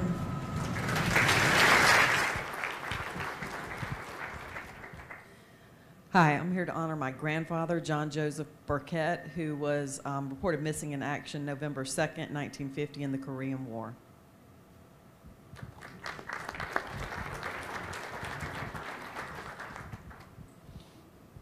My name is Gretchen Aguilar, and I'm the niece of Air Force First Lieutenant Keith Rudolph, who went missing in the Korean War. He was with the 39th Interceptor Fighter Squadron, and he went missing June 19th, 1953.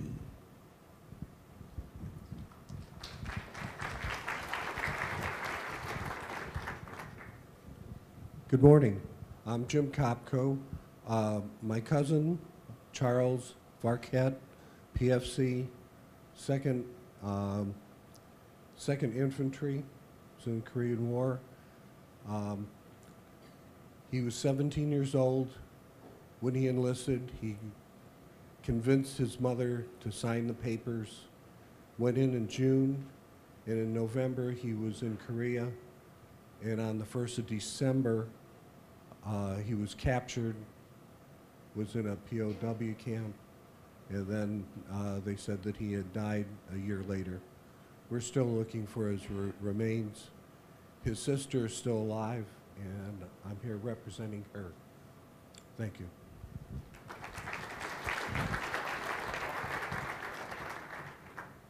Hello, my name is Polly Royer, and I'm here honoring Captain Theodore Grover Royer.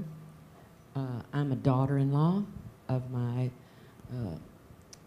husband, Ron Royer, is Captain Royer's son.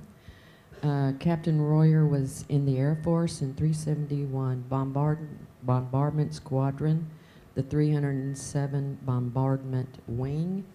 He was shot down. The crew and the plane have never been recovered. He was considered MIA for a year. After investigation, they finally declared him KIA.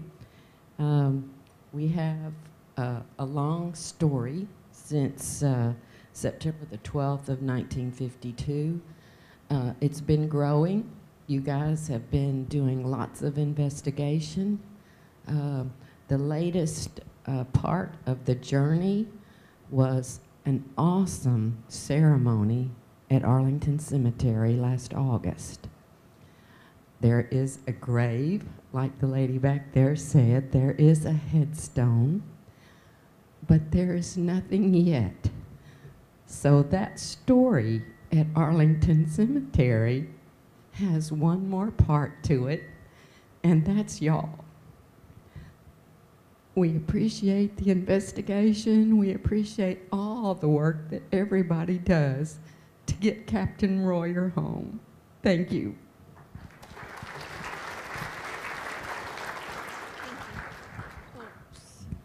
My name is Mary Aguilar.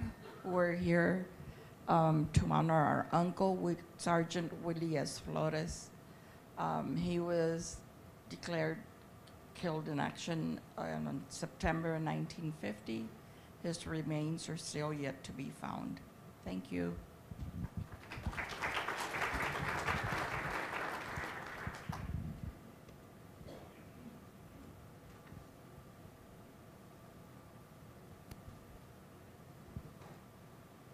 I'm here on behalf of my cousin, Second Lieutenant Warner of Western Infantry, Todd, Texas. I'm here with his niece and nephew, families. He was shipped to the Philippines in 1941. Survived Bataan, and was a prisoner at Copco prison in the Philippines.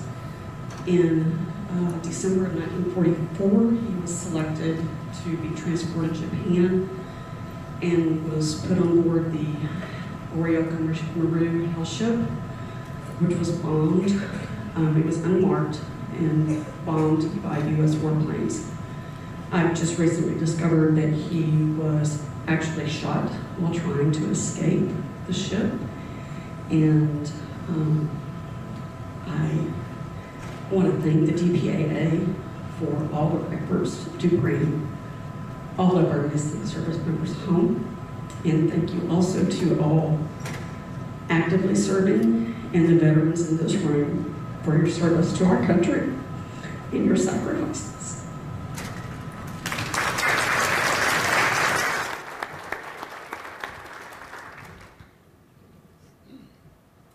My name is Barbara Potter. I'm here to honor my PFC Richard Paul O'Connell, the only child of my aunt and uncle Eleanor and Vincent O'Connell. He was killed in Korea just days before the ceasefire right on the DMZ. And we're hoping to someday bury him between his mother and father. Thank you.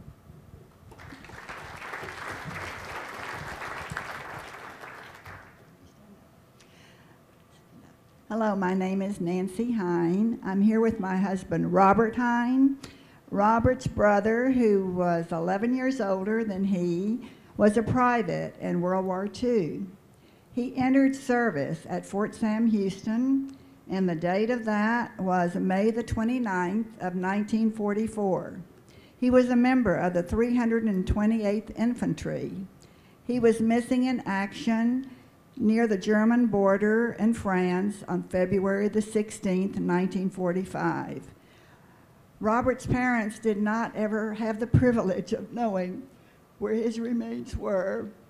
However, Robert and I were able to go to St. Arvold, Missing in Action Cemetery Wall in France several years ago, and were able to see his name on the wall. It brought us a lot of comfort. And we thank you for the invitation to attend today. Thank you very much.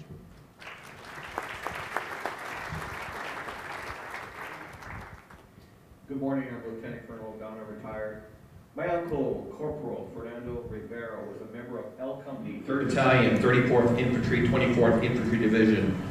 He became a prisoner of war on 20 July 1950, and his date of death was reported by fellow prisoners. However, not so. They discovered he was part of the nearly 500 soldiers that became part of the so-called Tiger Group, mostly from the 24th Infantry Division. They were captured and made prisoners of war. My uncle died while forced marched north through Seoul and Pyongyang, and from there went by train in a mixed group of 750 military and civilian prisoners to Manpo on the south bank of the Yalu River near China.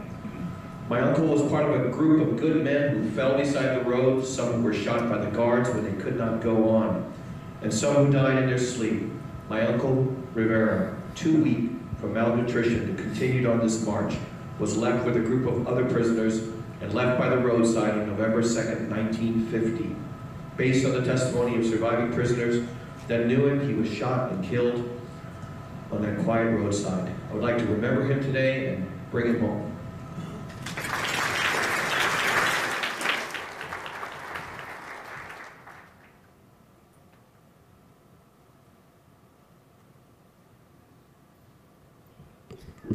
All right, folks, so that's going to wrap up unless there's anybody else who would like an opportunity. We got one more right here, Sergeant Cox. Or My name is Susan Hoffman from Austin, Texas. My cousins were here earlier. My uncle was Corporal Walter A. Marsh Jr. and my father were in the weather observers in Papua New Guinea, stationed there. My father was coming in on a mission. His brother, Walter A., was going out on a mission and never seen again. They had recently found out pretty close to the Tanta Island. And his daughters who are not here now, one of them was a toddler seen him again. And I'm hoping in my lifetime we'll be able to at least find exactly where his plane went down.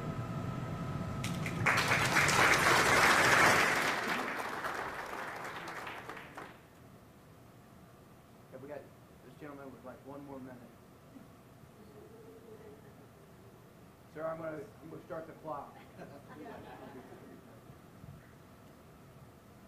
For those of you who are family members from the people who died on the Iowa River weekend for most of that day, after the war, we went in and they disinterred about 250 remains of those service members who died. If we can get about 60% of those family members to submit DNA, they will do the DNA analysis of those approximately 250 men to try to identify them. If you are among that group, talk to these folks, get your DNA to them. Thank you.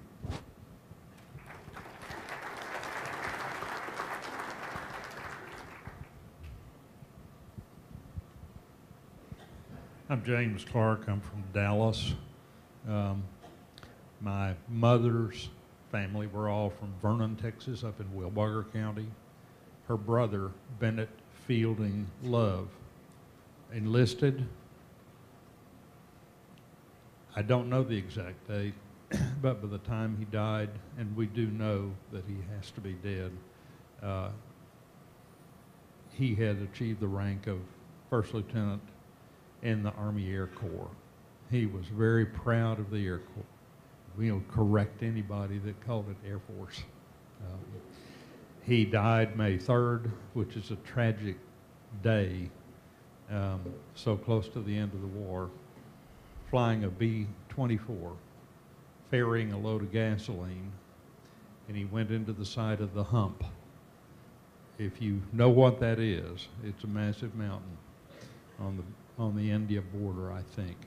I've only had the full file for about a week, and I'm getting older, and I haven't had a chance to really digest it, put things together, dates and locations and things like that. We know that a plane in his unit spotted wreckage in the jungle and reported it, and we know that they have now gone to the site and they have found the propellers and some remains of the engines, but the fuselage was gone. All that was found was an identification card of some kind and a boot with a foot in it. So they have DNA from one of the 4 members that were on the flight. And I've submitted a sample, and I have some cousins that have submitted samples. We're satisfied that he's gone. It's tragic that none of he had 6 brothers and sisters and their mother, and they all died before any of this developed. So they never knew for sure, and they grieved for many years. There is a headstone in the family cemetery up in Vernon with his name on it. Same story we've heard. There's nothing there. But all that are surviving now are my first cousins. And we're still hopeful and thankful for what DPAA is doing to find remains. He was a very interesting character. His brother, James W. Love, was just very, very stricken with grief when he died. And when Uncle James married and had a child, he named that child Bennett Fielding Love II. Now, Cousin Ben, to me, has a son that he has named Bennett Fielding Love, and now a grandson named Bennett Fielding Love. Ironically, the first Ben II was adopted, so he has no DNA that will do anything. But it's fantastic that he has felt enough heritage for Uncle Ben to carry the name on, and his sons and grandsons are carrying it on. Thank you for everything that's being done. I may be gone before you really know anything, but there are others that'll be here. Thank you very much.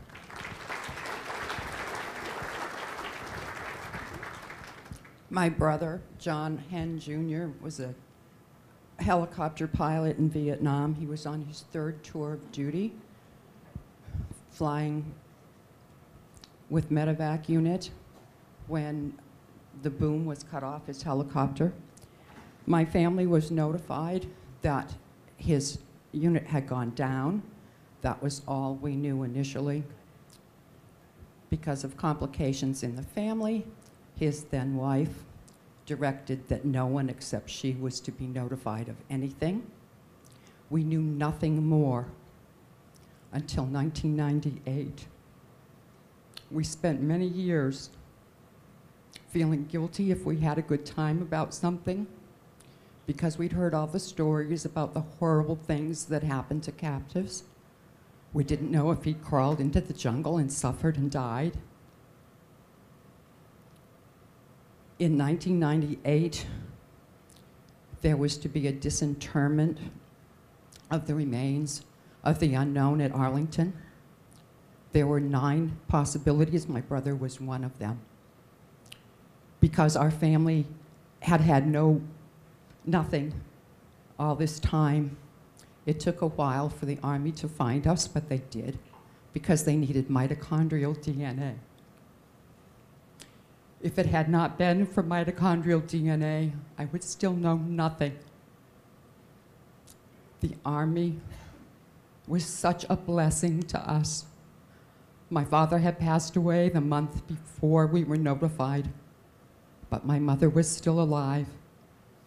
And she and I were finally able to know what had happened and to know that he never suffered. If nothing else ever happens, I will be eternally grateful for what we know and for the peace that it brought my mother. And though I grieve every day for my only brother, my only sibling, I know he is in a better place. And I know that all of us have a chance to know what happened.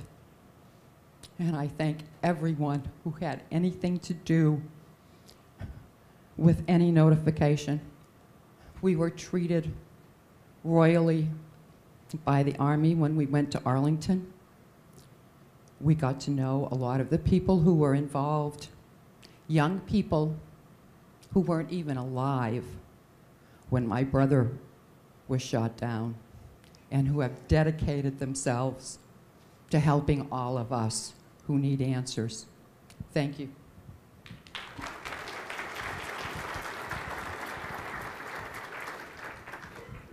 My name is Maddie Long, and I'm here so my brother was missing in action in 1950.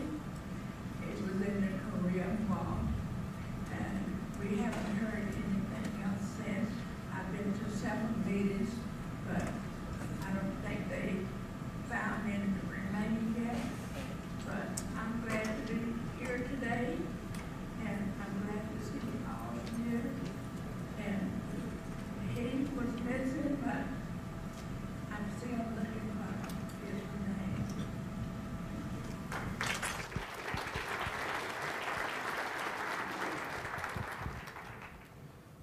My name is Elmer, and I'm from Houston. I've lived there since 1964. Me and my family, Dennis Gilbert, are from South Dakota, from the Rosebud Reservation. My brother was killed on October 21st, 1950. The last time I had seen him was in May. It was about my birthday. We had notification that he was missing in action after Thanksgiving, when my granddad came riding up on a horse to the sod house where we had lived and gave us the information. We've waited a long time for closure. It may not come in my lifetime. My 3 kids are here, hopefully to carry it on. Thank you. All right, folks, this is going to be the last one right here. Oh, let's save the best for last, huh? My name's Robert Harvey Storms. I'm the youngest son of Major Harvey Harold Storms. I have 3 older brothers. I was made in Japan, born in Texas. 2 months after he went missing, December the 1st of 1950. He was Army, 31st Army, or 7th Army, 31st Regiment Battalion. He was XO there and was commanding officer at the time of his death. He was missing at the Chosin Reservoir. He was also World War II veteran. He was one of Patton's Aggies in North Africa and Italy.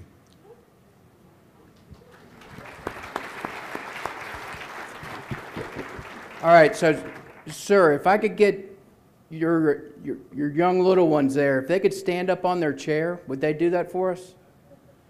Of course, do it safely. Hey, folks, this is representation of generational and effort right here to have. Look at these young ladies.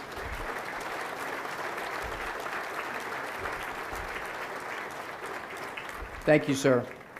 And thank everyone for sharing memories of your loved one. Okay, so a couple things. Number one, don't forget to look at your one-on-one schedule to keep everyone on track. And also on the table, there is a lunch menu.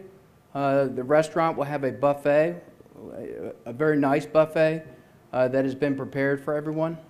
And at this time, we're going to go ahead, we're going to take a 10-minute break. I know the agenda says 15, but we're going to take a 10-minute break, come back in, and we'll start back up with a policy update. Thank you.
As of about 5 minutes ago, we've had 888 people that have tuned in to watch. And we've had over 2,000 impressions. So in other words, people are sending this out to other folks for awareness. So good numbers, and we anticipate that those will certainly continue to grow. So without further ado, what I'd like to do now is introduce our next guest speaker, Mr. John Hamilton, Director, Policy and Plans.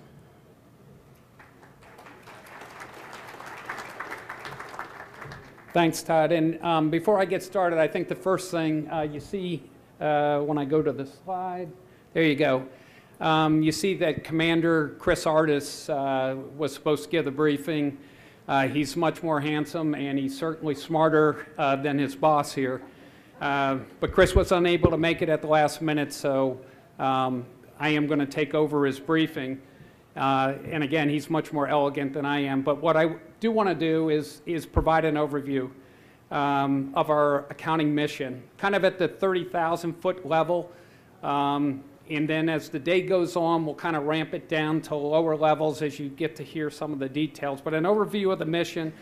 I especially want to spend some time talking about policy and plans and how it impacts this mission and how it helps enable it. And I'll take just a couple of minutes to do that. And then also what I want to do is just kind of, again, at the very high level, talk about each of the conflicts. And I'll do that very briefly because there are breakout groups later today where the experts on those conflicts will actually stand up and be able to present the details behind the overview. If nothing else, I ask you to take away just a couple takeaways from my part. And I'm going to be fairly quick because I think behind me you have the science behind what we do, which I think is more important on the how we do what we do. So I'm going to give more time back to them so we stay on schedule. But what I want you to take away from this is, first of all, this is a very complex and complicated mission. And DPAA, as you've heard this morning, does not do it by itself. It requires a network of partners and experts to include foreign countries for us to be able to accomplish anything within this mission set. And so we're very grateful for our partners. But again, it's DPAA, and as the director said, there are a whole host of other partners. And I'm going to point out a couple of them that aren't obvious to you as we go through today. The other thing, and you know this already, is every conflict is different. And because of that, every challenge that we go through, each conflict has different challenges that we work through. So there's not a template for how we work, as well as there's not a template for any single case that the case analysts are working.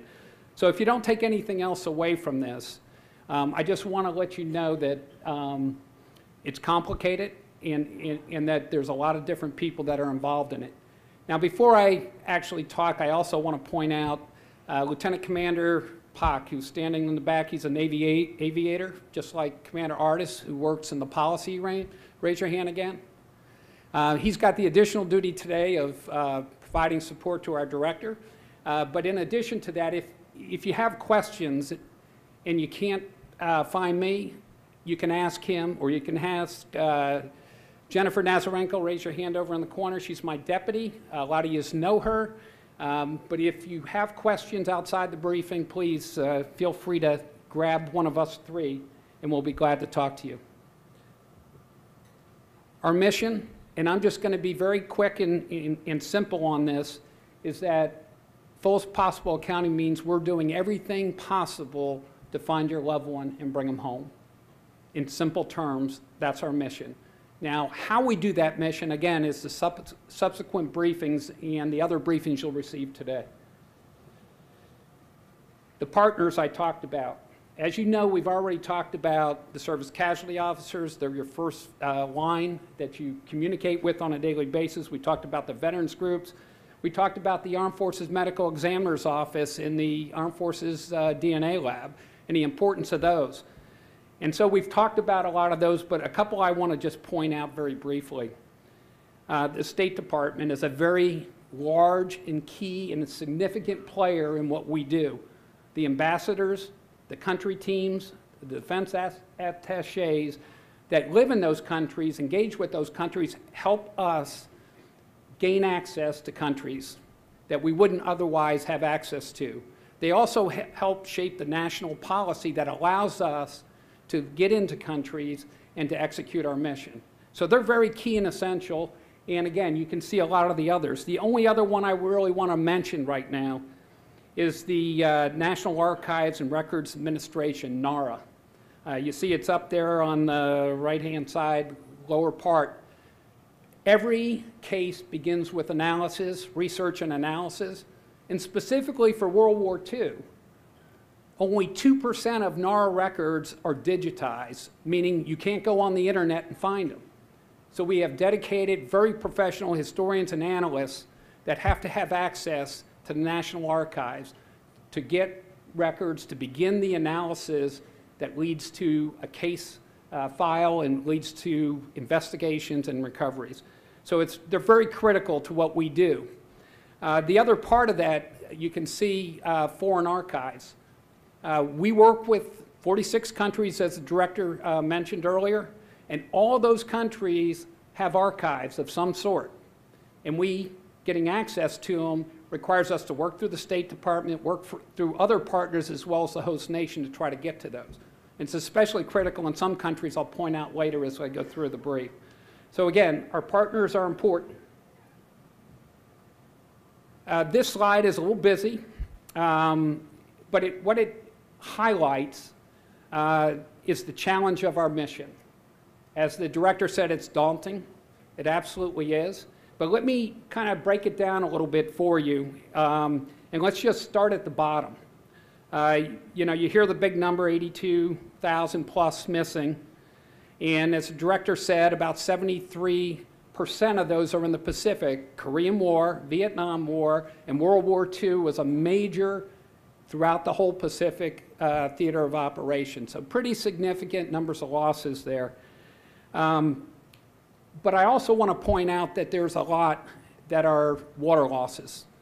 Most of them deep water losses, a lot of losses that we have no idea where. And even when we do find, like recently the USS Indianapolis at 18,000 feet, there are challenges associated with water losses.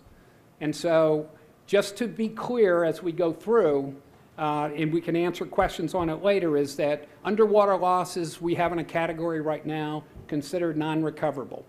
It doesn't mean we won't recover. It doesn't mean we haven't, and you've seen examples of it. But by exception is what we do when it comes to underwater losses, deep sea losses. Again, we're working our partnerships, especially with World War II losses that are potentially water, and we're working with foreign countries. I would just ask you, how many people have seen the last B-24 Nova? Oh, the last B-24, Google it, go to Nova, and watch it. It's about a 43-minute special on a recovery operation that's partnership, DPAA, host country, off the coast of Croatia on a World War II B-24. I would ask you to look at that, and it'll give you an understanding of the complexity of what we do. It's an excellent film. So when you bring the numbers down, and you probably saw it on the director's slide, there's about 34,000 which we consider potentially recoverable. And that's where we're focusing our resources right now. Again, it's not that we're not going after underwater losses. Some we do, but it's by exception. And it depends on the circumstances surrounding it. So every case is different, and I just want to make sure. So if you got questions, we can talk either offline or during the question and answer session. I'm not going to spend long on this slide because, quite honestly, in my reign, in my world, policy and plans are probably the most boring thing you're going to hear about today. So I'm not going to drag you through that, but it's essential. And what I want to just leave you with is a couple things. The authorities granted to us by Congress and by the Secretary of Defense to execute this mission, we have to take those and we have to put them into some broad policies that provide the right and left limits, ways we can spend resources, the ways we can conduct operations, and then we've got to take those policies and those authorities and we've got to translate those into strategic plans. So a 5-year plan on what our disinterment plans are for the next 5 years, what our field operations are for the next 5 years. So we can program the resources, the money, the people, in order to be able to execute that over time. So that's basically what the policy and plans folks do. We kind of provide those right and left limits. We provide the most flexibility to our operational force, our analysts and recovery teams, so that they can execute their mission with as much freedom as possible. I'll just leave you one thing on the policy piece. Former Secretary Mattis had a great saying. I sat in a policy meeting with him when he first took over, and he defined policy as it imposes reason over impulse. I mean, just think about that for a second. Imposes reason over impulse. And just think about your family dynamics. You know, you as the parent develop your policies in your family, you know, when your kids go to bed and all that. So that's kind of policy, and it imposes some reason over the insanity that we all have in our life if we don't put some boundaries in there. So that's kind of policy, and I don't want to spend much more time on that. On this slide, there's just some policy initiatives, and I'm only going to talk about 2 of them. One of them's been talked about a lot in disinterments. So as the director said, we've got about 9,000, over 9,000 individuals that are unknown, and about 8,000 unknown graves buried in cemeteries, almost all of them under U.S. control, whether it's in the American Battlefield Monument cemeteries or in the VA cemeteries. They are normally under U.S. control. And so it's a major line of effort. So disinterments only apply to 2 of the conflicts. It applies to World War II, and probably the biggest bulk of disinterments are World War II, in Korea. And as was announced at the Korean War, Cold War last summer, and was also discussed this morning, with the help of the Veterans Administration, we were able to get approval to disinter every one of the 652 Korean War that are buried in the punch bowl. And we're already working through the first phase of that. And so pretty significant. But when it comes to disinterments, there are policy right and left limits, because you don't want to disinter unless you have a likelihood of identifying. So one of the gentlemen here talked about the hell ship. We are looking to try to disinter that, but we do need additional FRS, because we have to have a more likely than not to identify as a group. And these are policies that are put in place, and sometimes they don't seem fair, but what it does is it allows us to focus on resources on where we think we'll get the most success to bring your loved ones back. And that's why policy imposes those. We have exceptions to it, and we work those, but disinterments is a major line of effort. Last year, I think 74% of our identified were from disinterments. So again, a major line of effort. The only other thing I want to mention in there, and the director highlighted the case management system, and you can see the digitization of records. The records holdings of every conflict, and I mentioned NARA, 2% digitized. We have to digitize them, get them into a system, because what our case management system is going to do is every analyst, whether they're in our detachments in one of the Southeast Asia countries or in Europe or in our DC office and our Hawaii office, can tap in and see the whole case file. And for those military people, a common operating picture. And that's what you want. So that's what we're developing. We're almost there. And that'll give quicker answers to our analysts, to our people that are developing their missions, and bring quicker results back to you. So that's 2 of the initiatives. If you go to the next, I will go to the next. Just some functions, and I kind of alluded to this in the director. I don't see him, he's around somewhere, but I want to give him a lot of credit for something. The foreign engagement part is pretty significant. That's what my shop does in conjunction with the director and the senior leaders of the agency. It's not by happenstance that the president visits some of these countries, that our issue is not surfaced or is surfaced with senior leaders from other countries. It's because there's a dedicated group of people that work for me, like Lieutenant Commander Pak back there, that daily contact the State Department, the National Security Council, as well as our Office of Secretary of Defense country desk officers that are working these countries. So what we do in making sure that our operations and our policies are consistent with national policy is we run it through them. We get their support. And so when the president goes somewhere, when the vice president goes somewhere, when the Secretary of Defense goes somewhere, they're carrying our talking points and our messages to those leaders of those countries. And they almost always use them. So again, it wasn't a surprise to us that Singapore Summit came out with that line of effort focused on recovery of remains and the unilateral turnover. That was a lot of hard work, and our director, and again, I don't see him, but he deserves a lot of credit along with all our other senior leaders and the State Department senior leaders, as well as the Secretary of Defense's office and all the senior leaders. Pretty significant. And the last point I'll mention on here, like any government bureaucracy, and I know you all probably are frustrated at times with us. We're frustrated sometimes just in working through this. But what's critical, because of all the partners and all the people that have a role and a responsibility in this mission set, have to be coordinated with and communicated with.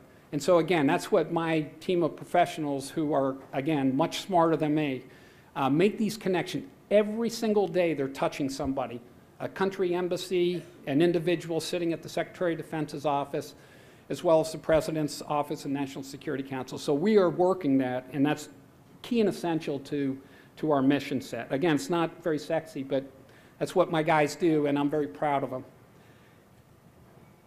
I'm just going to real quick go over each conflict just from a 30,000-foot level to give you just some sound bites. But when you go into this afternoon, you'll get drill downs on all these, and the experts, the real experts, will be there. So World War II, you know, some challenges and everything. It's the largest conflict and the oldest conflict, and the biggest challenge is the time and distance from the conflict to now. Witnesses aren't available. So there are a whole host of challenges, and we, DPAA, didn't get the mission set to work World War II until recently, I think 2010 or around that time frame. So the research and analysis that has to go into that, and that's where our guys go on NAR, it's so critical. And for us to be able to digitize that stuff so we can get it into our case management system, we can spread that information across our analysts and everything, that's the key and that's essential to it. But again, we continue to build the files. Research and analysis is the biggest thing we're focused on. We're making a lot of progress. The last thing about World War II that's been a significant part, and again, watch the last B-24. Our partnerships work in the World War II stuff, the case that the director talked about. That is powerful. And we're leveraging that as we go forward, and it suits World War II very well. We're also exploring it in all the other conflicts, but World War II is where we've already started using it, and we've exploited it to great success. So again, I'm not going to talk more. You'll hear more about this later. The Korean War, and I won't repeat what the director already told you, but we absolutely are actively working to try to do joint recovery operations as soon as we can. And we do have the green light to continue to work. It's challenging, but we are not tied to all the other things that you probably read about denuke and all those. So I just wanted to make sure you understood that, and that this team of DPAA and the services and the Secretary of Defense's office and the Secretary of State's office are all working in that direction. So it's very positive, and I talked about the 652 individuals disinterred. South Korea is a very strong partner. Their equivalent, the MACRI that you can see there, and I think Dr. Tomei mentioned them during her brief on the science. And then also that one acronym we should have spelled out, but the United Nations Command. They are very supportive of us. They're the ones that helped execute the repatriation on 1 August 2018, just last summer. And again, I already talked about the recovery. The Vietnam War, make sure I got the right slide up there. The biggest problem with Vietnam War is time, climate, weather. We have no disinterments for the Vietnam War. It is all field operations or unilateral turnovers. And so getting to an environment that you only have so many months that you can actually operate because of weather, monsoons and other problems, is a challenge. So we're working hard. The Vietnamese in the Lao, as the director mentioned this morning, are very cooperative. We're looking to increase pace and scope of all those. You'll hear more about that as you go through this afternoon. I just want to talk just a second on the last known alive piece. First of all, there is no belief and no evidence that U.S. service members or American civilians were held past 1973, held alive past that.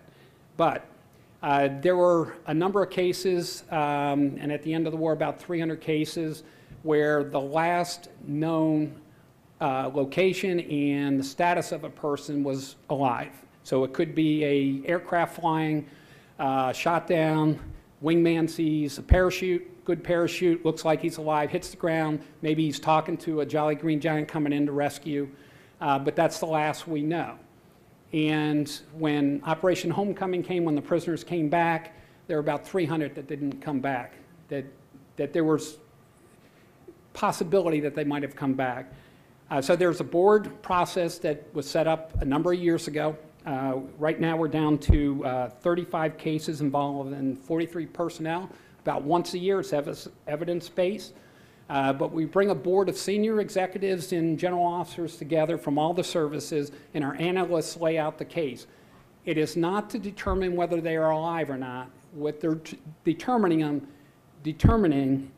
is that their loss incident, they were killed, and that they are no longer, they didn't survive. And so that's what we're looking. It doesn't account for them, because we still have to account for them, we still have to find them, and we have accounted for a lot that were on the list originally. But again, this program is evidence-based. We work closely with the Vietnamese government on that, and you can ask the analysts when you go in there. They're the ones that do all the case analysis, and they can talk to you about it, and some of you may be part of that.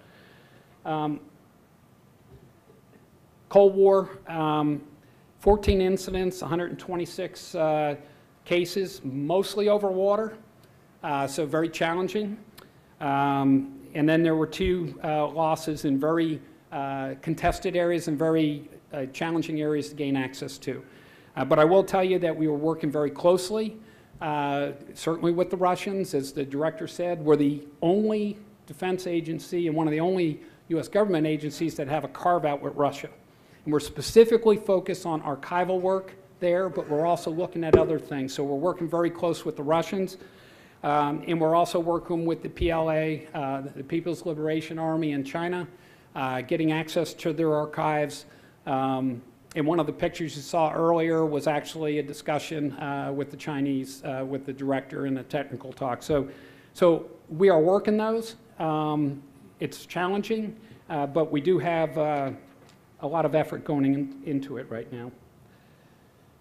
And talk about the Middle East and North Africa, and I know we have a family over here with a loss from Desert Storm, but there's also El Dorado Canyon. When we were bombing Libya in 1986, there's a plane that went down in water, and again, we're searching, we're working at. And so we're continuing to review leads, look at things. There have been things done. I'm not an expert in that area, but I know our case analysts that do work the Middle East can provide better information. But it is one of the conflicts. Most people focus on World War II, Korea, and Vietnam, but we do have other losses. And so hopefully I gave you an appreciation for what policy is, what policy and plans does, and just an overview of the missions. So I am honored to be here. I am a veteran. My father is a 3-war veteran, World War II, Korea, and Vietnam, and thank you.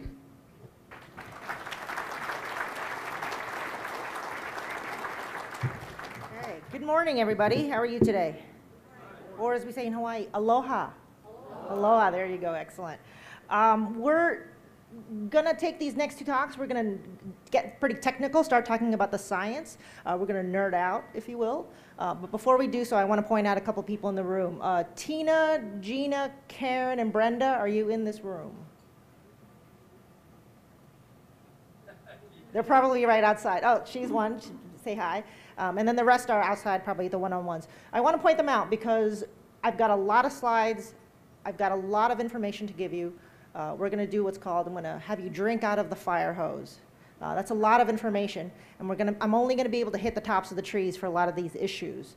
So because of that, if you have any questions, I will be here the rest of the day. 4 other people from our laboratory will be here for the rest of the day. If you can't find any of us, find anybody in uniform, stop them and say, point me to a lab rep, and we will answer all of your questions, and I'm happy to talk to you for the rest of the day. Okay, so my name is Dr. Janice Toh. I'm from the laboratory in Hawaii, and I'm going to go over a couple of things with you in these next slides. I'm going to have 35 minutes. I'm going to try really hard to stay within that time frame. What I want to do is I want you to switch your thinking a little bit. When we say science, I know many of you are thinking white lab coats, microscopes, clean environment inside the clean laboratories. This is true. That is what science is. But what I want you to do is think of science before that. Science isn't very clean. Science starts way earlier in the process. And science starts in what we call in the field. And so science is done in these field operations. Usually science is cargo pants, muddy boots filled with dirt. That's also science as well. So I want you to think of science from that particular standpoint. Our field operations is what we call in the field. Our recoveries are done all over the world. I myself am one of these folks, what we call scientific recovery experts, that goes out into the field to lead these recoveries. These are multidisciplinary teams organically. We have one scientist, myself, and we have many military personnel, medics, specializing individuals that specialize in the terrain, like mountaineers and scuba divers, and a large team of personnel that specialize in excavating, and the scientist leads that excavation. I'll talk a little bit later about disinterment as well, but that's also considered excavation in these cemeteries. Now, archaeology is a very destructive process. I am an archaeologist, and I've been doing archaeology for about 25 years. It's a very, very destructive process, and what I mean by that is that when you excavate a site, you only get one chance to do it correctly. You can't redo it. It's like imploding a building. If you implode the building correctly, the building falls down into itself. If you put all the charges in the wrong spot and you blow this building and it goes like that, you can't really take the pieces and put it back and redo it. You got that? Yeah, that makes sense, right? Same thing with archaeology. If you excavate it, you really only have that one chance to do it correctly. You can't put the dirt back in and try and redo it again. And so because of that, that's why we have professional archaeologists doing this work. It's very challenging because many years have occurred. Archaeology is not an action of digging. It's a science of understanding how those sites got to be how they are today, and after 80 years of process, ultimately how to find the evidence and how to find the remains of your loved ones. This is what most of you see looking at a wall of dirt. This is what I see. I see very subtle details of sedimentation and stratigraphy, and the top layer being where the organic layers are, and the middle layer being where the incident layer is, and little bits of aircraft wreckage, and I can see where the line has ended. I got caught one day on a site sitting looking at a wall, and someone thought I was praying to it, and they called me the dirt whisperer. But I was just trying to see the details of the sediment of these sites. Archaeology takes a lot of detail in recognizing the features in the soil. They're very, very subtle. And what may look like just a layer of dirt, what I see is a feature, and if you excavate that feature very carefully, this is a feature, the burial feature where we recovered remains from. Some of these changes in the soil are extremely subtle, extremely subtle. You can't just go in there and just start digging like crazy as quickly as possible. You have to be very careful and controlled in what you're doing. We have to maintain a lot of spatial control of what we're excavating so that we don't miss any soil or sediment because a tooth is very, very small. So you can imagine if you just go in and you dig very quickly without controlled excavations, there could be a pile of dirt that you missed, and there could be a tooth in that one bucket of dirt that you missed. And that could be the only thing we ever find. And so being very controlled in what we're doing is absolutely critical. Archaeology is also not about doing things as quickly as possible. Archaeology is about doing things as quickly as the science will let us do it. And I know you folks are waiting patiently for us to excavate these sites as quickly as possible. But the reality is that we can dig it faster, but if you dig it too fast, things get left behind. And in many cases, if only one tooth is what's left, there's no point in digging the site as quickly as possible and leaving that one tooth behind if that's the only thing there. So we excavate using the methods that are most appropriate to each site. So you can see in this particular side, some sites are conducive for using heavy machinery. Other sites you have to use very, very specific underwater tubing and dredges and baskets to excavate that particular site. Sometimes we use just plain old shovels. Sometimes you have to use the pickaxe, and sometimes we bring out the little brushes because we find a burial. The photo on the bottom right, you'll see what we do is screening all the sediment that comes out that we excavate. We screen 100% of that sediment because we don't want to miss that one tooth. In some cases, we screen with water. It's called wet screening because that's more appropriate to the sediment that we have. But that's not always appropriate. Sometimes we want to dry screen it, and that's actually faster and better for the site. And so a lot of times people will ask, well, how come you're not using this particular technique on my site? The answer is most of the time because that's not the most appropriate use of the resources that we have. And we can only go as fast as the science will dictate for us to go. Our field operations also includes cemetery disinterments. And these are in VA cemeteries, American Battlefield Monuments, Commission cemeteries. One of the most popular ones that everybody knows about is the Punch Bowl, which is right here, right in Hawaii. It's about 10 miles away from our laboratory in Hawaii. We have disinterments there maybe twice a month. A set of disinterments occurred last week, and another one is going to be happening next week. We do them in small batches, is what the cemetery dictates for us. At first, the cemetery said only 4 at a time. We increased that to 6 at a time, 8 at a time, and this last time they allowed us to take out 10 at a time. These come out on a Sunday, and by Monday and Tuesday we've cleaned them up and have already started the analytical process of each one. We also have a big operations in Manila. We've got a team going out to Manila next week to disinter 30 graves from that particular cemetery. Those get disinterred in Manila, cleaned in Manila, put on a military transport, and brought back to Hawaii. All right, that was a very fast review of our field operations. This gets a little bit more technical. We're going to talk about our laboratory operations for a bit. Now, our laboratory is what we call internationally accredited by this very large acronym that I'm not going to read, but it's the ASCLD Lab. But this is an organization that accredits us. Now, what do I mean when I say we are internationally accredited? If I told you that someone said, I'm the smartest scientist in the world, and you said, who said that? And I said, well, my mother said that. Do you really believe her? Is that really true? She's very biased. However, if I told you it was not my mother, it was the Harvard Review Board, I made that up, but right, you would understand, oh, maybe it's much more credible. It's the same thing with accreditation. The accreditation body is the body that comes into our laboratory and reviews our processes to tell us whether or not we're doing it right.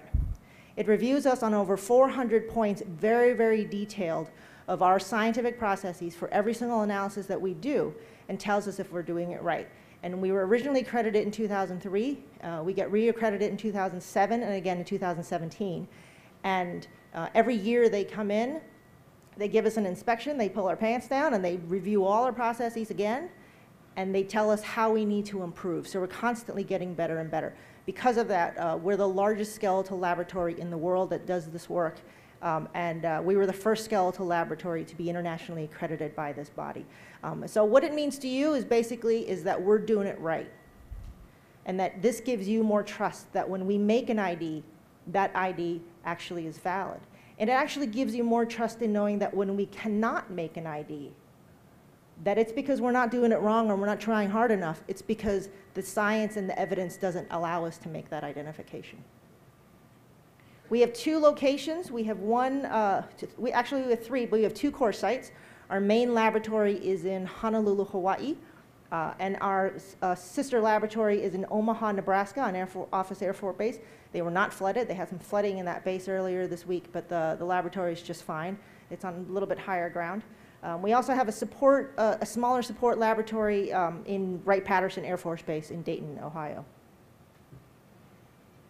Now, one of the things that you're going to hear me say a lot is multiple lines of evidence. Multiple lines of evidence. You're going to go to sleep tonight dreaming the phrase, multiple lines of evidence.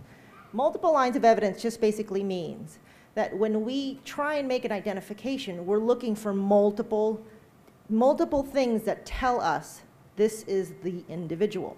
You cannot use just one line of evidence because that's not how science works. One line of evidence, you can come up with a whole bunch of theories of why that's wrong. But when you have multiple lines of evidence pointing to one individual, that's when we're able to make an identification. And these are the different types of evidence that you see on this slide that I'll talk about. There's a lot more smaller details to it, but this is just the general ones that I'll cover.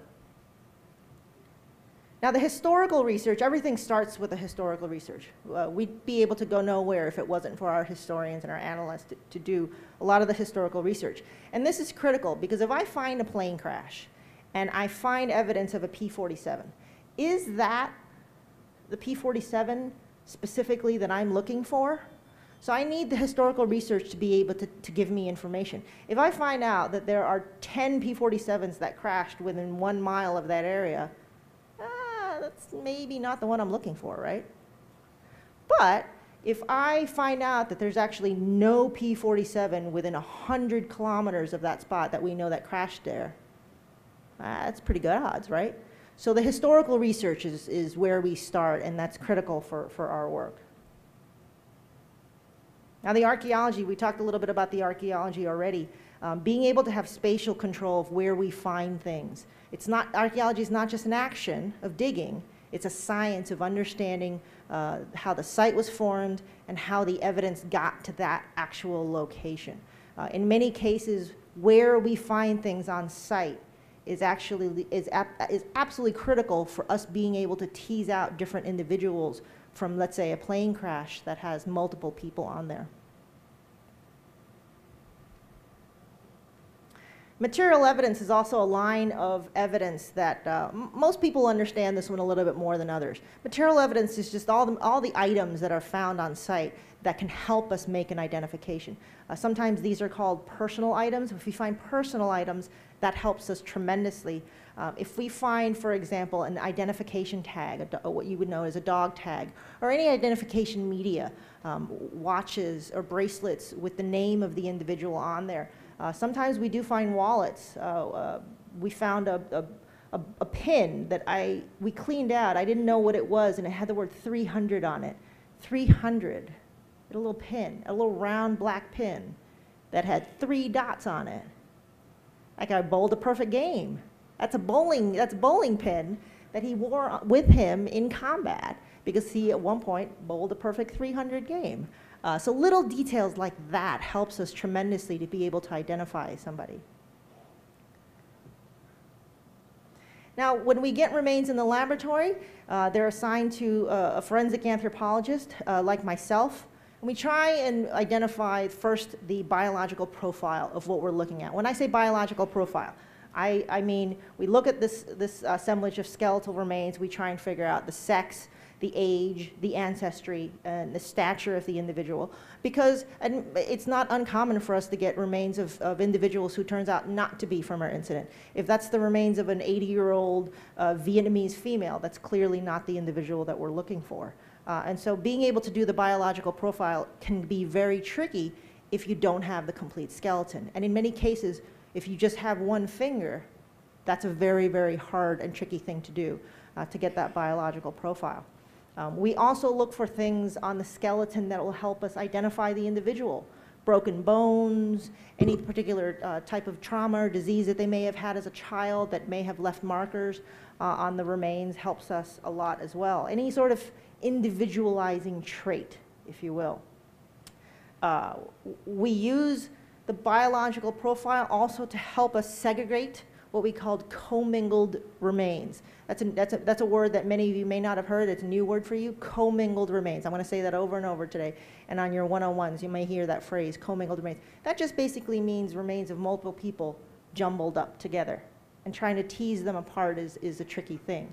And so the biological profile helps us to tease out commingled remains. If we have two people in an incident, and one person is 6'4" and one person is 5'6", it's a little bit easier to tease those out.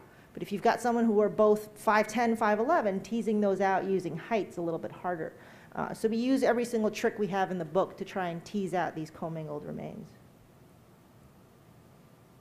Now, chest x-rays. X-rays are very useful for us. When you go on your one-on-one, you may hear your analyst describe having chest radiographs.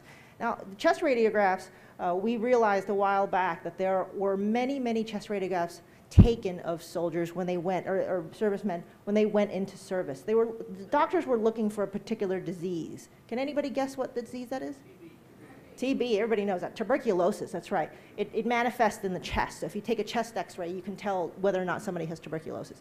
So we took those chest x-rays and we took them to our advantage in the sense that if we get remains in the laboratory, we can compare that x-ray of the individual when they were alive to an x-ray that we take of remains that we get in the laboratory. Now your clavicles are your collarbones right here are extremely unique. And all the bones that you have right here in your neck are very unique. In fact, they're so unique that we can use them to actually identify you. They're almost as unique as your fingerprints. People's clavicles and their collarbones are very, very unique for many reasons. But it's also because it's one of the most highly broken bones amongst humans, amongst kids, actually. Any guesses why, what activity may have broken so many clavicles? Yeah, I've heard football, yeah, all of those combined. But mostly it's the bicycle. You slam on the brakes, you go head first over the bicycle. I've done just that when I was 10 years old. I didn't break my collarbone, but you get the idea. This collarbone is the most commonly broken bone amongst kids. And it heals up pretty well, but it always looks a little bit funny. And so x-rays helps us to make identification. It also helps us to triage, to eliminate individuals who these remains are not. And sometimes that information is just as powerful as being able to make an identification with it. Dental remains are also, a lot of times, dental remains is the only thing that survives in a crash. Teeth are very hardy. They're made of a different material as bone is. So because of that, they preserve better. And so in many cases, we'll excavate a site and teeth is the only thing we find. And so having the dental records of individuals before they died compared to what the teeth are when we bring them into the laboratory helps us make a lot of identification. Teeth are very, very powerful as a source of information. This is why I say sometimes cavities are good because everybody, when they get cavities, have very unique dental patterns because of that. Some of the hardest teeth that we have to identify are the ones that had perfect teeth. If there are absolutely no cavities, then it's very hard to use those dental records. And so there's one example of me saying, go candy, go dental records.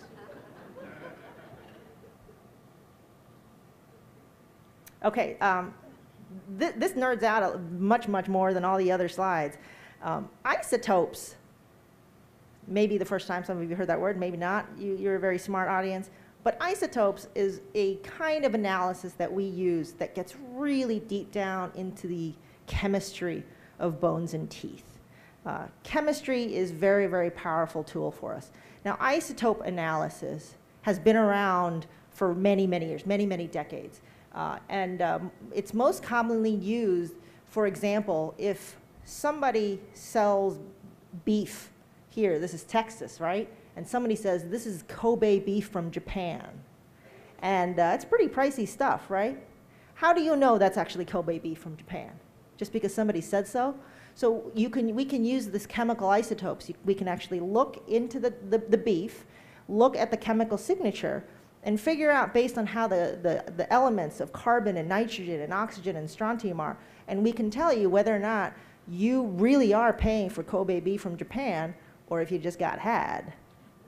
This technology has been around for decades, but we apply it to the forensic world by looking at remains and looking at teeth and bones and being able to segregate individuals out. For example, if we have some remains that are very small and fragmented, and it's very difficult to get that biological profile, we can take those remains and do an isotope analysis. And if it's teeth, your teeth have the signature of what it looks like when where you grew up, those 15 years of your life.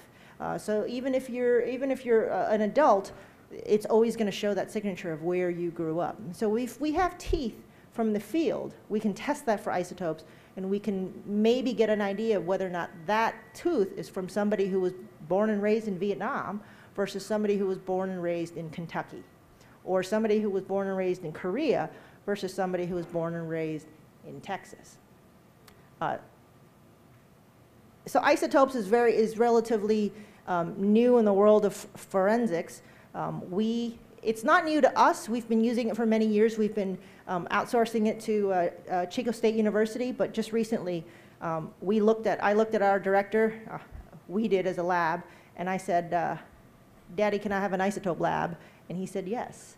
And just like that, we have an isotope lab. I don't have an iPhone, but I have an isotope lab. So that's pretty exciting for us. It was like Christmas for us for getting, every time a new box comes in, we're very, very excited because we want to implement it, get that machine going, and start doing analysis as quickly as possible. So isotopes is pretty exciting for us. DNA, everybody knows a little bit about DNA. I won't speak too much about it. I'll pass it on to Dr. Romain in his next talk. But we'll come back to this in a second. Okay, so what I'm going to do now is I'm going to walk you through one of our identifications from the beginning, from excavation to the end. And this will give you a better idea of what I mean when I say we use multiple lines of evidence. Now, this example that I want to show you does not use DNA. Okay, does not use DNA. DNA is a very, very powerful tool that we use to help with identifications, but I want to give you an example that does not use DNA because that will highlight how strong these other lines of evidence that we use can be. This particular case is relatively, I'm not going to use the word easy because there are no easy cases. I'll say this case is relatively straightforward, but keep that in mind that this is the exception and not the norm of having cases that are relatively straightforward. They're usually much more complex. This example that I'm going to give you is from the Korean War case. Now, we have approximately 7,700 individuals that are still missing from the Korean War. And so how do we get from 7,700 to one person? That's pretty daunting. That's a gigantic number. So let's bring that number down. Let's make it more manageable. And so one of the ways we do that is using historical evidence. We pick a case, we pick a site. And in this particular case and site, we narrowed in on a particular battle that happened in 1950 with the 25th ID that engaged in battle over 2 days with Chinese Communist forces and the North Korean forces. We had 63 soldiers that are listed as still missing from that particular engagement. Okay, so then that way we got the number down from 7,700 to 63. Much more manageable, right? A lot of research went into it, a lot of investigations, but we managed to find a location. And a recovery team went to North Korea to excavate this particular alleged burial field, this particular site. And the site was in an active agricultural field. You can see the photo on the top is an actual picture of the site, so you can see that they're actively growing something there. These photos are from the late 90s, so they're a little bit grainy, and I apologize for that. But during the excavations, we recovered the remains of 2 individuals, and you can see the photograph of the 2 individuals on the bottom. Just to make it a little bit more clear, here's a bit of a drawing and a schematic of what those individuals look like. Now, because of very careful archaeology and excavation, we were able to determine that there were 2 sets of remains, and they were lying on top of each other. The individual on the top is depicted in red, and the individual on the bottom is depicted in black and white. You'll notice that the individual on top, not a lot there. And like I said, active agricultural field, right? The plow just destroyed that top part. But the person on the bottom was still relatively intact. You'll also notice that the individual on the bottom, arms a little bit off to the side, this individual was also laying face down. Now that information tells us quite a bit. It says that this individual was probably buried by the enemy, right? Because if this was a friendly burial, you don't bury somebody on top of somebody else. You don't bury them face down, and you don't put their arms all over the place. So in this case, this tells us that this individual may have been buried by the enemy, not friendly forces. So how does that help us? Well, we know 63 people are missing from this case, from this engagement. We know from records that 42 of them are listed as having been buried by the UN forces, friendly forces, which means that that brings us down to 21 people who are listed as missing that may have been found and buried by North Korean or Chinese forces. So that brings us now down to 21. All right, the remains come into the laboratory and we do a biological profile of it. We determine this individual is male, of African descent, of African ancestry, young, 17, 19 years old. About 68 inches tall, that's about 5'8", 5'9". And there were other things in the skeleton that I'll get back to in a second. But because of those 4 things on the biological profile, how many of those 21 people fit this profile? And the answer is 6 people. So you see now how we're narrowing down the search. What about the teeth? So here is an image of the dental remains. The arrows are pointing to very large cavities. The arrows are also pointing to the wisdom teeth on the bottom that are still there and present, and the wisdom teeth on the top that are there but haven't come out yet. So if they haven't come out, it means the dentist probably wouldn't have been able to see them because they're hidden in behind your gum line, right? So the question is, how many of those 6 people have an antemortem dental chart or a dental chart before they died that fits this dental profile? And the answer to that is 1. 1 person had an exact dental match. And you can see this is the dental chart, the 2 cavities on the teeth, the wisdom teeth that are still there, and the top wisdom teeth that can't be seen by the dentist. And so we were able to make an identification using these multiple lines of evidence. But is there more? Maybe there's some more information we can use to make this ID a bit stronger. This ID is already pretty strong, but can we make it stronger? And the answer is yes, because in the process of doing the skeletal analysis, we noticed that there was a gap in the 2 front teeth. That's what we call a diastema, a gap in the 2 front teeth. We have a letter from his mother that indicated that at some point, well, while this individual was alive, he had a noticeable gap between, a noticeable space between his 2 front teeth. So that made this ID a little bit stronger. So that gives you an idea of how we use multiple lines of evidence to make an identification. So evidence identification begins with very controlled excavation in the field. We can only excavate as fast as the science will dictate for us to excavate, using historical research to guide our path of where we need to go.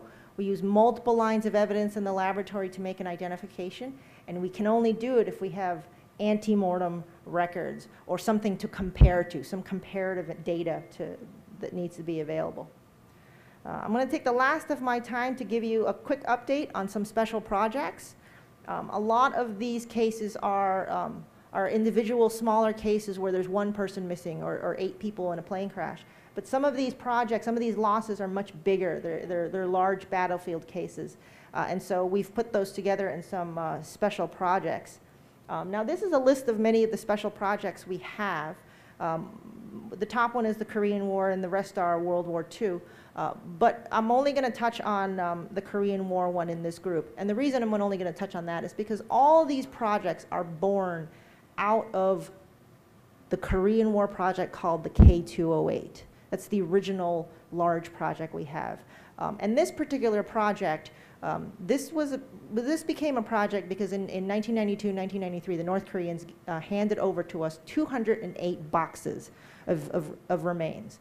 And we looked at those boxes, and looking at it in the initial cursory preliminary review, it looked like there were 208 individuals, right? 208 boxes, 208 individuals. But after looking at the first box, and then the second box, and then looking at the third box, opening them all up, we realized that some boxes had maybe an extra left arm, maybe this, maybe extra that, maybe extra this. Then we realized that the 208 boxes actually contained many more than 208 individuals. Some of them, after doing some DNA analysis, we realized one individual was maybe in 3 or 4 different boxes. And one box maybe has the remains of multiple people in there. And so because of that, it became pretty clear to us that we needed to have a project team. So we dedicated a team just to look at the remains from the K208. We have done the same thing today with what's called the K55, and these are the remains that were turned over to us last year. Same sort of pattern, multiple individuals in the same boxes, and individuals may be found in multiple boxes. The original 208, just so that you are aware, after doing extensive DNA testing, we're pushing at least 500 or 600 different DNA sequences in those 208 boxes. So quite a bit of individuals in those boxes. But we have many other special projects, the Cabanatuan Prison Camp, the USS Oklahoma. We just made our 201st ID from the USS Oklahoma, with 388 individuals still looking for that. We'll talk a lot more about these in the breakout session for World War II. But going back to that phrase that I mentioned before, commingling, everything all jumbled up. Now, when it comes to disinterments, in an ideal situation, one casket comes out of the ground, one individual, right? That would be the ideal, and that's what we always hope. And in some rare cases, that actually does happen. But as doing this, the more time we do this, the more we realize that it's much, much more complicated than that. Because in reality, things are all commingled. We have a lot of commingling issues. So what you see in this image is some drawings of some skeletons. And each one of these are two separate graves. These are two separate caskets that came out of the ground. And the different colors, the colors represent remains that were present, that we were able to identify, that we were able to see as elements in these graves. But the different colors is the different DNA sequences. So those are different people in the same grave. So the Cabanatuan prison camp, the common grave 717, we originally believed to have 14 people associated with this incident. Each casket that came out has between 2 and 8 different DNA sequences in them. And we've already recognized that there's at least 16 people in that particular common grave, and we thought there was only 14. So who are those other 2 people, and how are they involved into this particular common grave? So if we thought this one was complicated, the USS Oklahoma, even more complicated. Again, you can see the colors as an example for one particular grave. 62 caskets were disinterred in 46 different graves. Some of them were doubles. But just to give you an idea of how commingled these are, in one casket, one particular casket, 94 different DNA sequences in one casket. And so what we can't do is take one casket and identify one person from the one casket. We have to take all the caskets out in a large project, in a large room. Everything from the Oklahoma is housed in Omaha, Nebraska, in our laboratory there. And using DNA and using forensic anthropology, so the details of the skeletal remains and the measurements that we can take, we literally, in many cases, piece individuals together from different caskets. So we lay them all out so that we can put them all together after a while. So each one of these disinterments, when you hear that we've disinterred somebody, it's much, much more complicated than just one grave, one individual. And of course, these projects are complicated by fragmentation. The earth is unforgiving, and even the protection of a casket is sometimes cannot be relied upon. And so many times these caskets that come out of the ground are heavily fragmented. Time and water and rain over many years will impact the remains inside caskets, but also from ground losses from other recovery sites that we work on. What you see before you are remains from the Solomon Islands and Guadalcanal, and you can see that some of these have extensive fragmentation. And so because of that, this is where DNA really comes in. This is where isotope analysis really comes in. And the image that you see on the bottom right, the squares that are delineated by the blue squares, that's one table, and those are different individuals that we've been able to tease out using DNA and different other types of analyses. And so this gives you an idea of how complex the process is. Our scientists, we are working as quickly as possible, but we can only work as quickly as the science works. And then when we have a new, we constantly strive to new research and new technologies. And while some of us are in the laboratory working on active cases, we've got other personnel working on new techniques and new ways to do things. I mean, think about it. There was a time when we never even used DNA. We didn't even know that existed. And there was a time when we never actually used the clavicle comparisons because we didn't know that existed. And so we've, over the years, made strides of technology, and we apply them each time to whatever case we haven't been able to identify. And then finally, just as a summary of all these slides, really everything starts with controlled excavation in the field. And we use multiple lines of evidence. So folks, I want you to go home today just dreaming of that, multiple lines of evidence. Think of me every single time that happens. And then ultimately, we can't make any IDs if we don't have any data to compare to. So if you have not yet provided an FRS sample, please go see our scientists to do so. I'll be here the rest of the day. I'm very, very happy to speak with you in person and talk science with you all day long. I'm going to pass the next talk over to Dr. Command from the Armed Forces Medical Examiner System.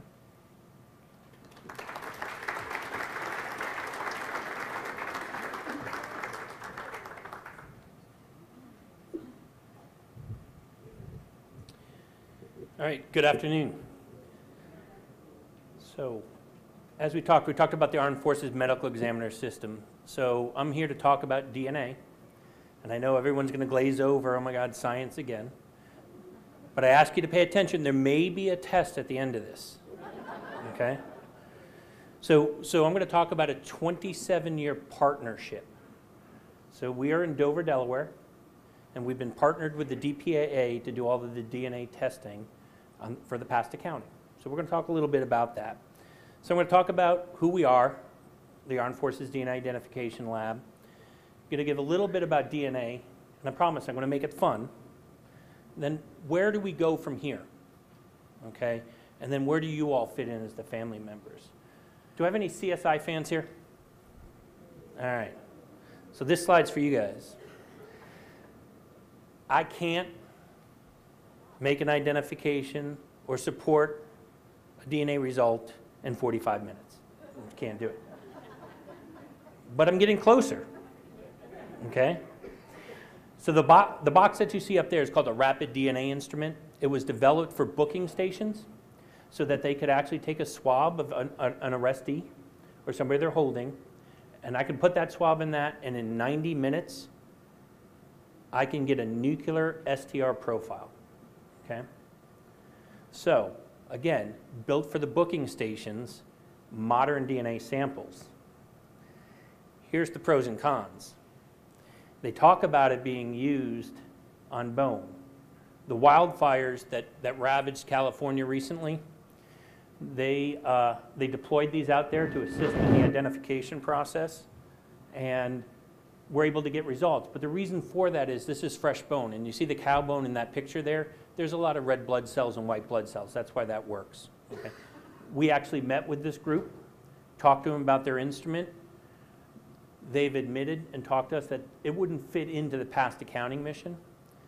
But I also have a current day operation, which is to identify service members who are killed in current theaters of operation. And this may fit in there that I can get a result in 90 minutes from a sample that's given to us. So we are looking at that. So again, as Dr. Toth said, we're always looking that 3 to 5 years down, what can we bring on? So who are we? We belong to the Defense Health Agency.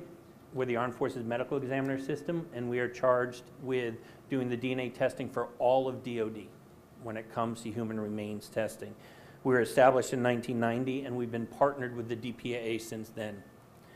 Our mission is multifaceted in the sense that we have the current day operation.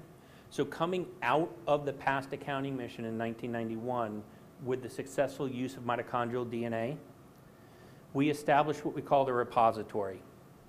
As of this coming Thursday, I will hit the 8 millionth DNA reference card for all active duty, reserve, and National Guard members. And that became essential during the Iraq Operation Enduring Freedom and Iraqi Freedom, when we could not do identifications via fingerprint and dental. We could use that DNA and we could do the results in 24 hours. Okay. But my past accounting, where I have 12 scientists in my current day, I have 85 scientists dedicated to the past accounting mission, to include another 12 scientists just to the family reference section. And now we're going to go and talk a little bit about that. Dr. Todd talked about accreditation. I don't need to go into that. She explained it very well. We became accredited in 1998. We became the first criminal lab in the United States to be accredited for mitochondrial DNA as well as nuclear.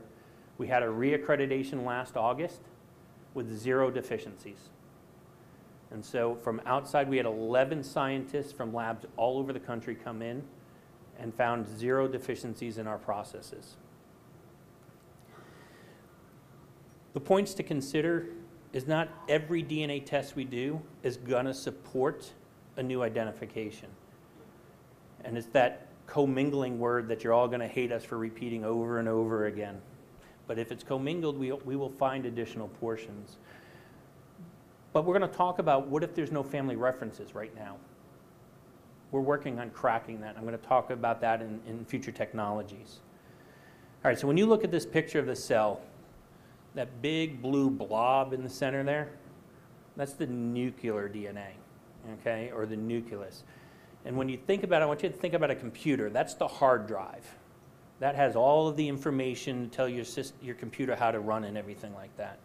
You get 1 copy of nuclear DNA, half comes from your mom, half comes from your dad. Now the little squiggly ones around there, they're called mitochondria. They're the energy producing organelles within your body. So that's all that electronic circuitry in the computer. Now mitochondrial DNA only comes from the mother. Now where I have 1 copy of nuclear DNA, I can have hundreds of copies of mitochondrial DNA per cell. And so that's why we lead with mitochondrial DNA, because there's more copies. So when we talk about nuclear DNA, there's 23 chromosomes, big word. 22 of those contain the targets that your state and local and federal crime labs use. You hear them, they're called short tandem repeats. We use the exact same markers. The 23rd pair of chromosome is the sex determinant. I stand here as a male, so I'm XY. So that little part of the Y that is missing, that would have made it an X, that's where all the intelligence factors and things, come into. But we actually have a test for the Y chromosome. So that traces the paternal line. So from 2 types of DNA, I get 3 tests. I get the mitochondrial test, I get that autosomal short tandem repeats, the same ones your crime scene and CSI use, but then I can trace the paternal side. So that opens up a large pool of references for us to use to assist with the identification process. Now, when it comes to the Y chromosome, there's a lot of targets, we call them, on there. And there are some that I can't verify if they've been verified yet, but what I can tell you is, gentlemen, we do have the ability to ask for directions. It is called the DIR gene. Unfortunately, there may be a link to selective hearing called the HUD gene. But in all seriousness, the DNA is changing over time. In 2012, we could only do mitochondrial DNA. The end of 2012, we could go after the nuclear DNA. Okay? So that's how we keep advancing.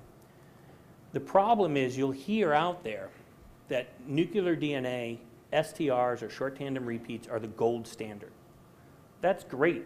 When I was doing crime work and I was asking who left that blood stain on the window against the general world's population of 7.6 billion people? Yeah, I would need a direct reference. STR is the only way to go. But if I'm dealing with 6 individuals that they've narrowed it down to, that's a closed population. I can do a lot more. But when we talk about nuclear DNA, I want you to picture a tree. So I sit at the trunk of the tree, the thickest. As you go up the trunk, it thins out. So I have the half the DNA of my parents, a quarter of my grandparents, an eighth of my great-grandparents. I call that identity by descent. So I can predict, coming down that line, what combination of nuclear DNA that I have. But if you look at this slide, by the time you get to a first cousin, you're only sharing 12% of your nuclear DNA. So for us to get the same weighted evidence from one maternal reference, I would need 6 to 7 cousins. I'll tell you, if I asked the service casualty officers to do that for me, they'd run me out of town. So what is our biggest challenge? It's degradation. It's a big word. And what that means is the environment damages the DNA. And so right here, I want you to picture in this schematic, if I gave you a 16-inch piece of rope and every year I told you to fold it in half and cut it, by year 6, you'd have 32 half-inch pieces of rope, okay? And that becomes important. And I want you to keep that idea of 1-inch pieces of rope, half-inch pieces of rope, because when we talk about mitochondrial DNA, I have the ability to go down and amplify those 1-inch pieces of DNA. So I can get to really damaged DNA at that point, okay? But if I was just to go with nuclear DNA, and I used a very specific assay that only gave me 7 targets instead of 23, I would only have 5 of those at that 1-inch piece that you can see here. But the chance of recovering those is hit or miss sometimes. So in 2013, you'll see our success rates were only 25% with these STR markers. And if I go to a YSTR kit, you can see I would be losing 2/3 of the markers in the damaged DNA. And again, this is just another slide to show you where it gets difficult with STRs because they're very large, okay? You know, you would have to have 4-inch pieces of DNA to get full profiles a lot of times. But I'm going to talk to you how we've optimized our procedures so that we could keep the success rate high. Again, this slide just talks about mitochondrial DNA, whys, the pluses and minuses. What we're going to talk about is why do we lead with mitochondrial DNA? When I told you hundreds of copies to 1 copy, I get a greater chance of getting a result, okay? Back in 1991, nuclear DNA testing was in its infancy, but we could get mitochondrial DNA. And so it allows us to set the stage. So Dr. Todd talked about commingled. I liken it to if I was to get a 5,000-piece jigsaw puzzle and I took out all the corner border pieces and I gave it to you and told you to build it, you'd all want to probably kill me. So MITO allows us to establish the borders, get DNA sequences that are common and DNA sequences that are unique, and then we can use the paternal references to segregate them out and get to the specific piece that we're looking for. We're processing 700 samples on a rolling basis. Our average turnaround time is 55 days. So that's from when I get the DNA out of it to I issue a report. That sounds kind of long, right? But what if I told you I had to do everything in duplicate? So each sample gets processed down in duplicate and the answers have to match for us to give them out. That's because of the damage. Your state and local crime labs, they only do it once. And a lot of times they're at that same turnaround time. So I think we're doing pretty good on turnaround times. In fact, in 2013, our average turnaround time was 80 days. So we've gotten more efficient over time. This is a very busy slide. All the colors talk about the different tests that we do. The take-home message here is those success rates. I can tell you I process 3,000 analyses a year. What's that really mean? What it means is for any DNA sample that comes in that is not chemically treated, 92% of the time, I can get a result to report to the DPAA lab. For STRs, remember I told you in 2013 it was 26%? We're up to over 60% success rates now. Now, the bigger one is the NGS, Next Generation Sequencing Data.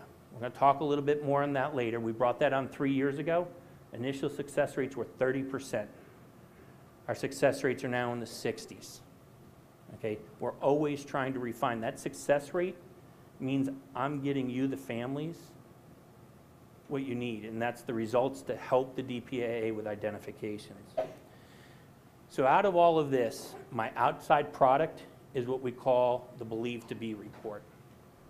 And if you look, for example, in 2018, I wrote 189 Believed to Be reports. So that's the first time that a DNA sequence from an unknown sample was consistent with a family reference.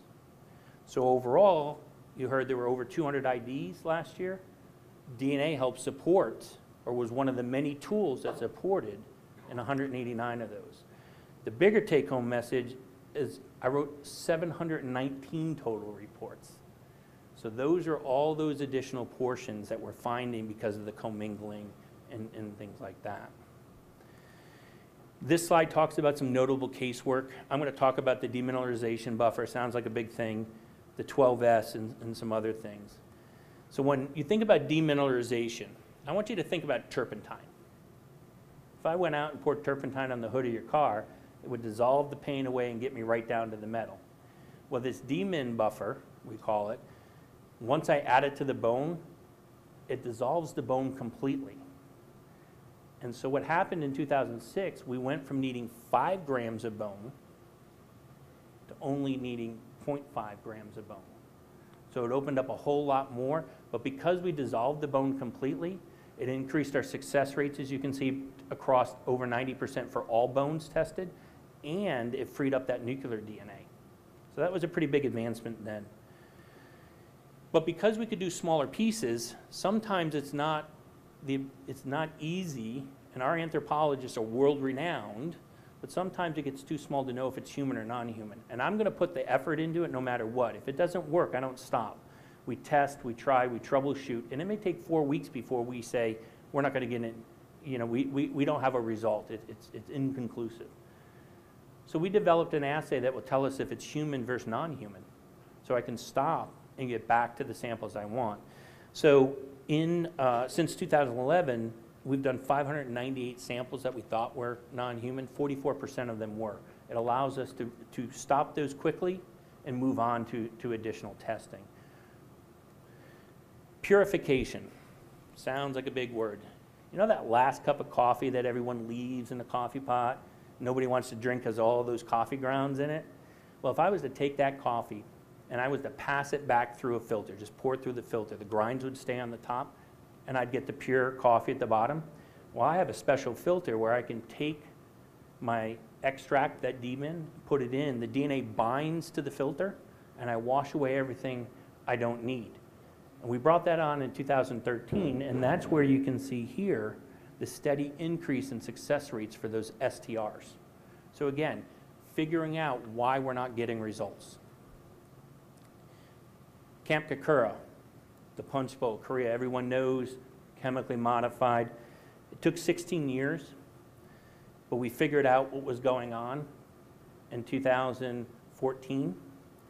And what we figured out was that the DNA, if I was to take a single strand of DNA and take it like a Chinese yo-yo, it would go around the earth. But it has to be packaged into that small cell. So in your sewing kit, the little small spools of thread, well, we have these proteins called histones that wrap around the DNA. Well, the DNA sticks to that if it's been treated, and we get these very small pieces that you see right there. And on average, those DNA size are 50 base pairs. Remember way back in the beginning of the slide, I said my mitochondrial DNA, I could do 1-inch pieces? Well, these were half-inch pieces. No wonder we weren't getting any results. So in 2016, we actually became the first crime lab in the United States to bring on what we call a next generation sequencing. And what that allowed us to do was take all these small pieces and stitch them together and get a result from these chemically treated samples. It was a slow process, though. It took 2 weeks. We were doing about 3 to 5 samples. However, over the last 4 years, I brought on 4 new instruments and 2 new complete teams to help with that. And what that's done in 3 years, we've done almost 1,000 samples. We've gone from initial 30% success rate to over 50% success rate. But the big thing is, we've written 92 first-time named reports. So that allowed for new identifications in that case. But where this opened up initially for the punch bowl was that we found out that Cabanatuan samples are chemically treated. So we do have a mechanism to move forward on that. Everyone's heard that mitochondrial DNA is not informative, that it has common sequences. It does. It does. But with this new instrument, I now have the ability to sequence your whole mitochondrial genome. And where my mitochondrial sequence is consistent with 7% of all Caucasians, if I sequence my whole genome, I can distinguish myself from everyone else. So we now have a mechanism that if we don't have paternal or autosomal references, brothers or sisters, we can actually do it through mitochondrial DNA. So one of the things I want you to think about is, you know when you get water damage on your wall and you paint the killings on there to dry it out and protect it? It's called repairing the wall. We actually have a chemical that we're looking at that may repair the DNA. So you can see the unrepair, all those green lines, and in this case, you know, usually red's bad, in this case green is bad. So we used the chemical on the same sample, and you can see on the repaired part, we actually repaired the DNA and allowed us to get results. So we're actively pursuing ways to repair DNA in those cases where we may not get results. What if we don't have a viable reference? So a paternal niece right now.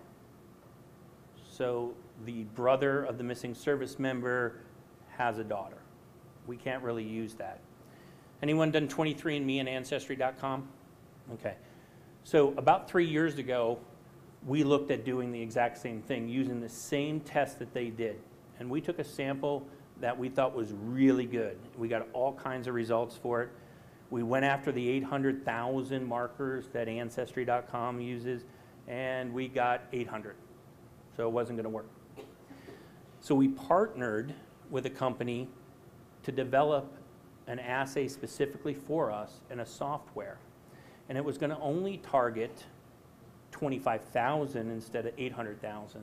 And the caveat was, it doesn't matter what your relationship, as long as you're within 4 generations of the missing service member, you become a nuclear reference, because we're hitting nuclear targets here. So we're in the 3rd year of the research project, and we're showing with samples that as little as 1,100 out of the 15,000 that we're looking at, we're able to identify the specific family reference for people that have that common mito sequence. And so we're looking at this to build off of that, to be able to open up our ability to make identifications faster, moving to a single assay.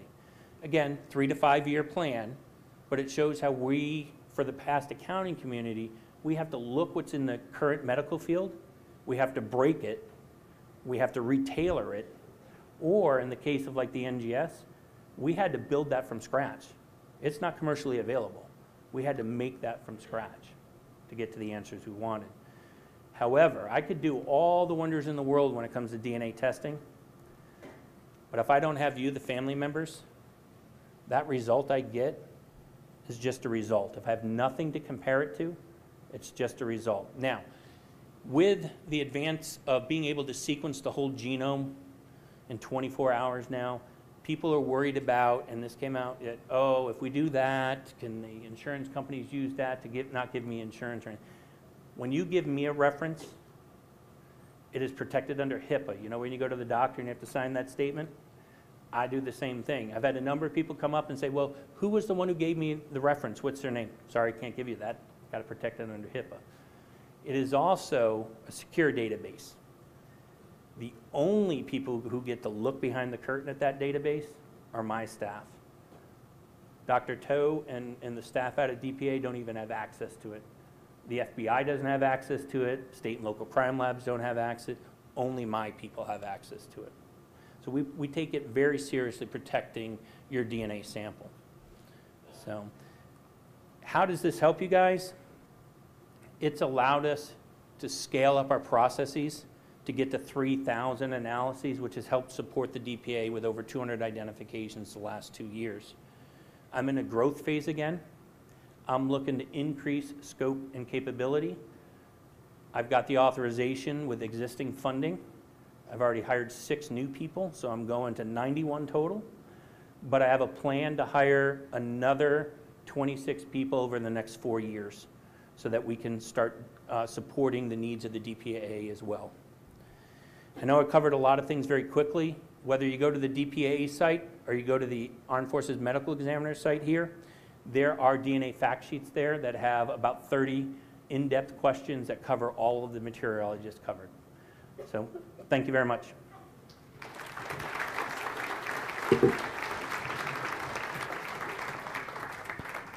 And if I can get the everyone who briefed this morning to come forward, we're going to move right into our Q&A portion.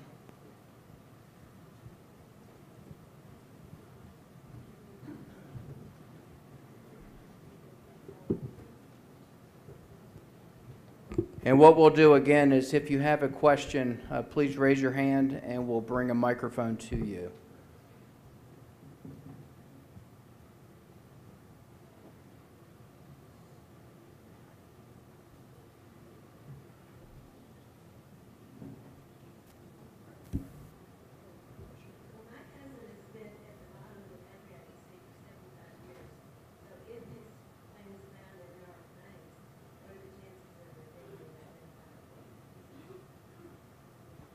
Well, I'll take that from the DNA side. In fact, that's an excellent question. You know, as you go down every 33 feet, you add an atmospheric pressure. I'm actually working with the DPAA's partnerships and innovations through Dr. Holland. We were actually discussing that yesterday to partner with some of the universities to start looking at how depth may affect DNA, because nobody's actually looked at that. We know we've had really good luck with things that have been 100 foot or above that the lab has sampled to us, but very deep, I'm not really sure. And from my perspective, regardless of how deep it is, remains that are underwater in salt water actually preserve very, very well, especially remains that have been buried by the sediment, the sand, and the different kinds of microbes that and animals that exist underwater are obviously different than on land.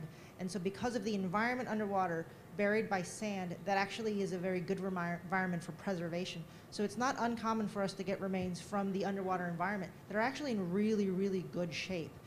The remains that were recovered from the Civil War are complete skeletons in excellent preservation.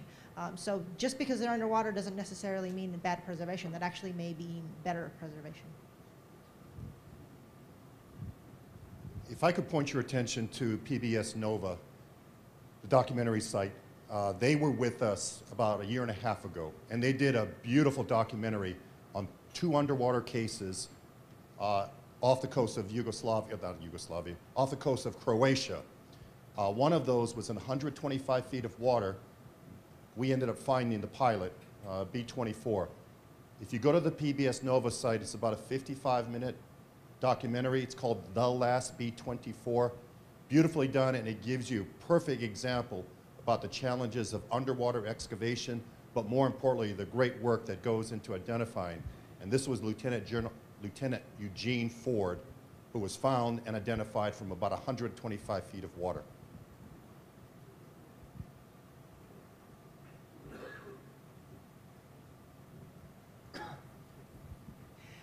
This question is for Dr. McMahon.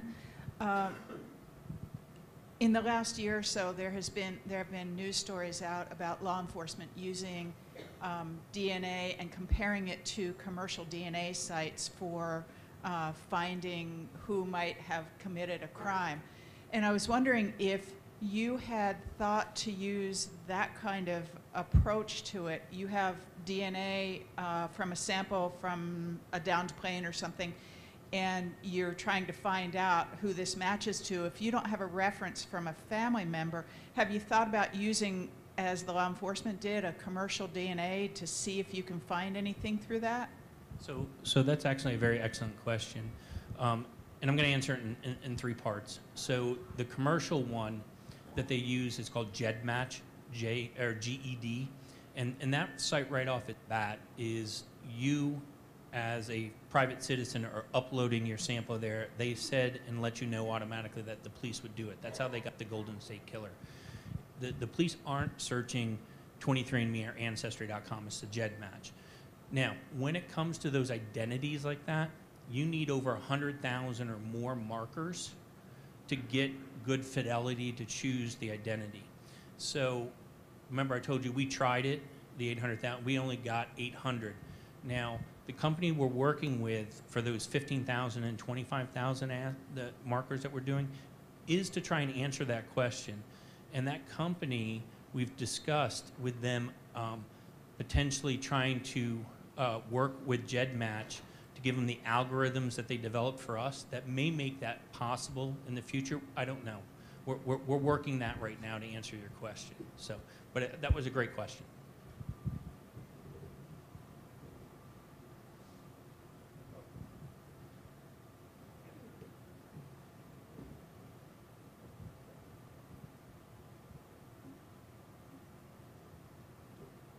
My father went missing in action November the 8th, 1944.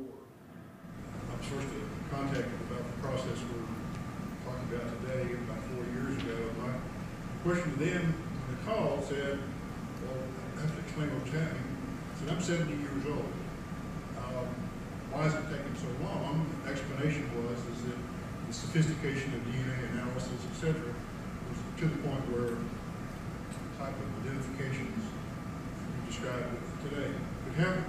But I'm 74 years old, and World War II, with the frequency of identifications that you are talking about today, what's the probability that you're going to eliminate all the MIAs for World War II, at least in Western Europe? Is there a probability that I'm going to find out one way or the other, or is it going to continue on past, if I say, 100 years old? The challenge with World War II, as you saw, it's the most MIAs from World War II, 72,000.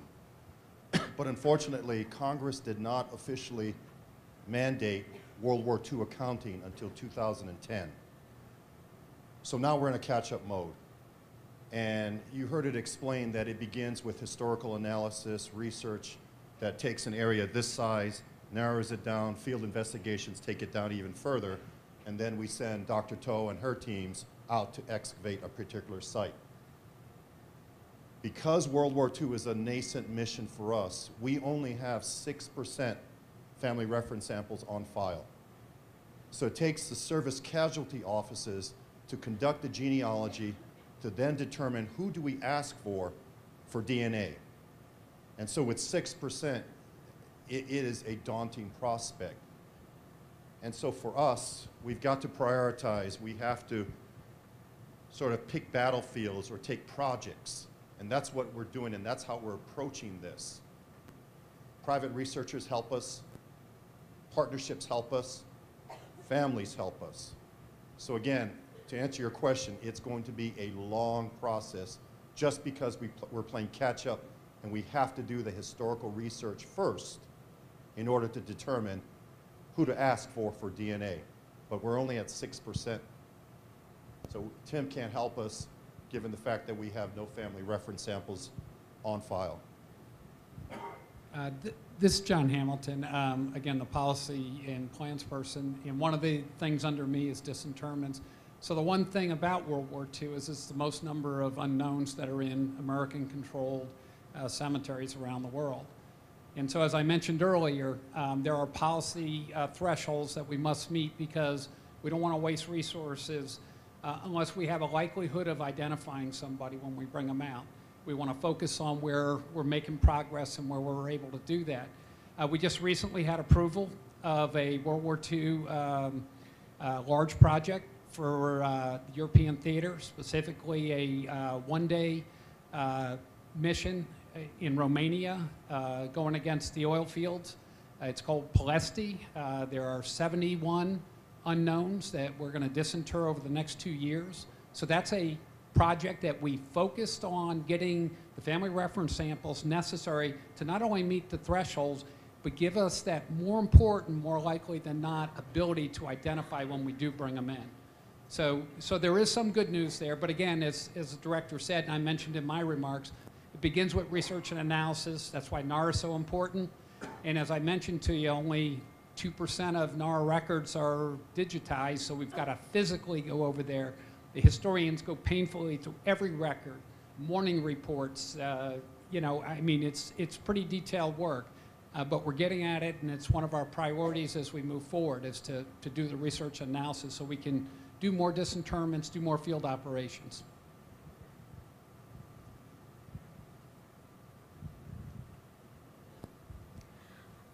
I was wondering how many or what percentage of those missing do you have dental and medical records on? Were they grabbed when these people first went missing? That's a very specific question, and I don't think I have a specific answer for you. Each one is a case-by-case basis. Some cases we have extensive records for. Some individuals, a lot of dental records because they went to the dentist a lot of information for them because they went to the doctor a lot. And then there are other cases where we have practically nothing. The practically nothing can be because of many different reasons. Records were lost, records can't be found, or they didn't go to the dentist or the doctor very often. It's a challenge for each case. I don't have a percentage for you overall, but it really depends on the case. But they each had to have a physical before, so were those records kept? That's correct. Each individual we have an individual deceased personnel file for, and so we do have a lot of the original records for them when they went into the service. But again, some records were lost, and big fire in St. Louis lost a lot of the records over there. So it really depends on the case.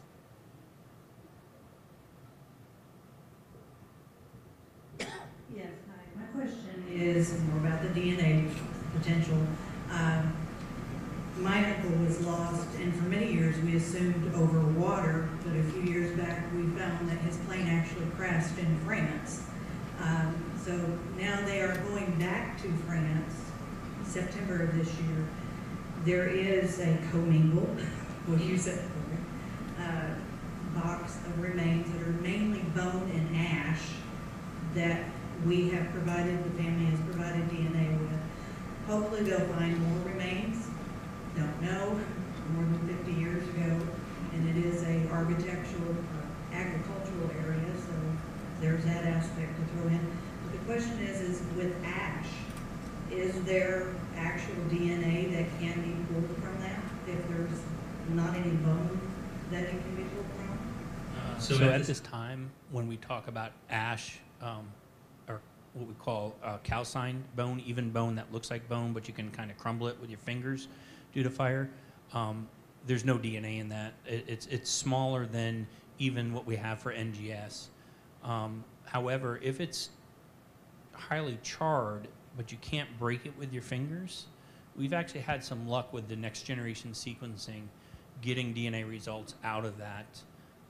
And so that's a common question that we've posed up through DOD that funds outside research projects to ask about that. Is there anyone doing research on ash or what we call highly calcined bone to see what we can do? Who knows what the future, I mean, 16 years ago, we weren't getting any results from the NGS. 3 years ago, we were at 30%, and now we're over 50%. So as science evolves, we may be able to do something.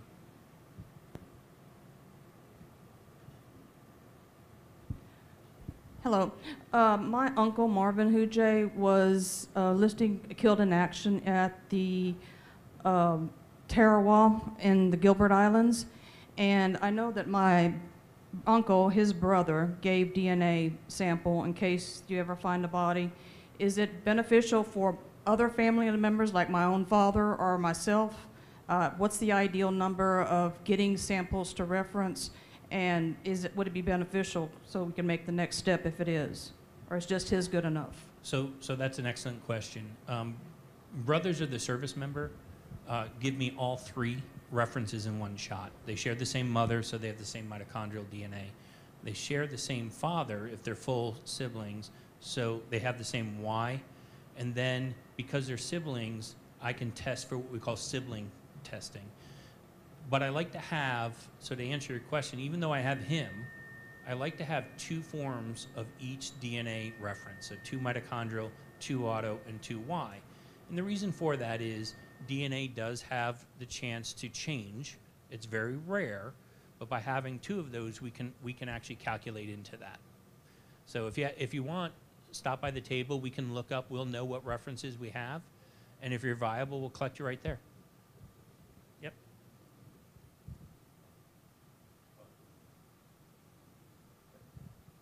We'll go here, and then we're going to Matt. I'm a retired school counselor. I worked in middle school and high schools, and we do a lot of career fairs, et cetera, et cetera. Do you have to be in the military to do what you all do, number one? And number two, another part of this is, and this always comes down to money, in relation to the budget that's just gone over to the House, are you all safe? Are your funds going to be rearranged? Or what's going to happen to you all? So for DPAA, I can only speak to DPAA. I'll let Dr. McMahon speak for AFMES. But for DPAA, last year's budget request, or actually the one that the House has right now, is $140 million.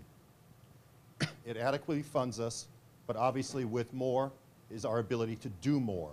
And that's why that $30 million addition I spoke to you about that Congress gave us in 2019 is actually very helpful to us, because in our budget requests, 66% of our budget is taken up by fixed costs, whether that be paying for our civilians, whether it be utilities, facilities, or what have you.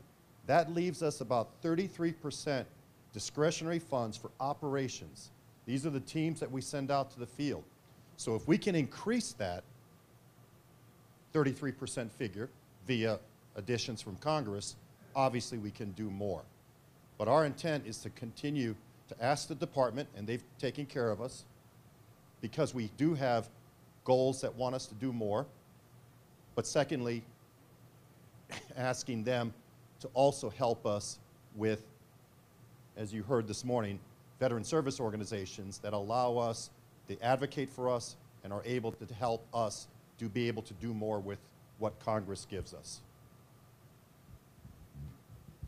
All right, so I'll answer both of your questions. The finance part first. So as the Armed Forces Medical Examiner System, I fall under the Defense Health Agency, and that's where my budget. And so as of FY19, I have all of the funding that I was required to get to.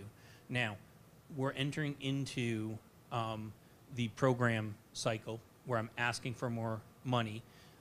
Director McCaig has been very supportive of us and sent a letter to my leaders, and they're working with us to get our funding in the outlying years. Now, as it comes for the scientist, you don't have to be in the military. In fact, I have 157 scientists underneath me, other than myself and 2 others. All 154 of those are contract scientists. And so they come out of school with either a bachelor's of science for our technician positions or a master's and above in forensic science or molecular biology, and they can get right into the field with us. So. 2 things I also would like to add that are helping us to be able to do more with the limited funds we do have. John Hamilton reminded me, we spoke to you this morning about public-private partnerships. They're a great tool. We end up utilizing universities, non-governmental organizations. The recovery operations on Tarawa are all being done by History Flight, a non-governmental organization. So again, with this capability, we're able to do more. The second one I'd like to share with you is Congress gave us the authority to accept gifts, whether they be monetary or in-kind services. And so we're working with universities, with foundations, with companies that may be interested in providing us gifts that, again, help us to build out our capacity as well as capabilities.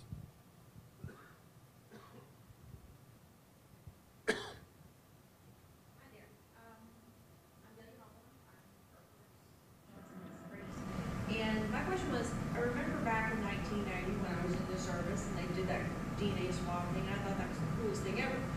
But when you did that, are you able to use that information that you got from all of those service members over the years to cross-reference? I mean, it's on file. You've got access to it. It's not like the FBI. So two things.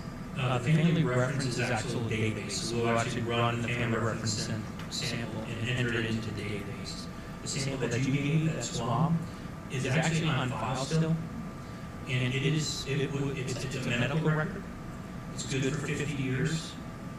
We can hold it for 50 years, but we only hold it if the service member is stopped and killed in the current unit of operation or training. But in cases where, and this has occurred, where where a reference is a military member for somebody from a past accounting event, we've had them where they were overseas. We have the mechanism, they write a letter authorizing us, we can take a punch of that and use that as a family reference. So it's a great question. Okay, so folks, we have time for 2 more questions. Question right here. Okay, right here. What is the possibility of some of the soldiers that were lost in Korea being in concentration camps, and is there any list of names of people who are there?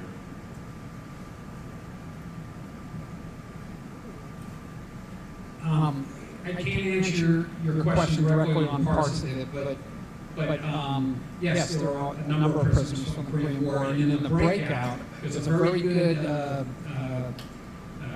part of the briefing that gets into the camps, the prison camps.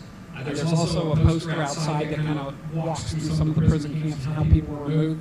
But the experts will be in that breakout group, and they'll be able to provide you a pretty good understanding of all the prison camps, the temporary ones, and those that battle flowed up and down. And so I'm sorry I didn't answer it directly, but I think you'll get that this afternoon. But sir, I'd also like to highlight that there's no credible information that any prisoner of war is still being held. There's no credible information. Time for one more question. We got one back over here. Okay, so if you could sit, so go there. We're going to do so, and we'll go to you, sir.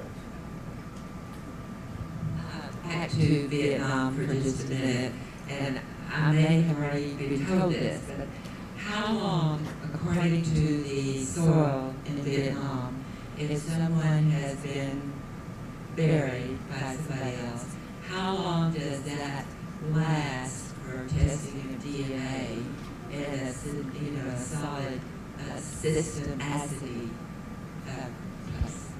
Yeah, that's a good question. One of our biggest problems around the world, it's not just in Vietnam, is acidic soil. Acidic soil is it remains very quickly. It really depends on the soil. A lot of times we take out a pH kit to test the actual acidity in the soil. If it's not very acidic, maybe it tells us that we can look at other locations, maybe the remains are there. If it tells us it is very acidic, when we're at the location, maybe it tells us the remains are gone. I don't have an exact answer for you in terms of how long. It really depends on many, many factors. How much water is going through the area, how much rain is coming through the area, how many trees are in the area so that the roots actually affected as well. It's a pretty complicated system of how it affects remains and biological material in that particular location. And it also depends on the region of the area and the country of the area and how the soil is being contaminated by other things like fertilizer and things like that. So to give you an answer exactly how long, it's hard to say. We've had some situations where remains, archaeologically have been in the ground for 100,000 years. We have some other situations where remains are in the ground for 10 years and they disappear. I've worked in many forensic cases where someone puts something in the ground and it's a complete skeleton, and they say we put it in here 10 years ago. We go back and recover it, and it's largely gone. So it really depends on the ground surface. So when you lose that, you don't have any other step to go through, right? Okay, maybe some teeth, maybe, right? Yeah, Or that's something like exactly that. right. Teeth preserve a lot better than bones do, so that's why in a lot of cases of Southeast Asian cases, teeth is the only thing that preserves. Teeth preserves much, much better than bone, they last a lot longer, and we can get DNA out of those as well. Well, we're talking about the Danang area, and it was up in the mountains, so, thank you. Just to tag on, we do track that, so if we can get any sample submitted from Vietnam, Cambodia, Laos, 92% of the time we're getting a result out of those. And that's just using the traditional. Now, with the acidic, it's breaking that DNA down. We now have that new mechanism to try as well. And we've done samples from Vietnam through that as well, through that next generation sequencing.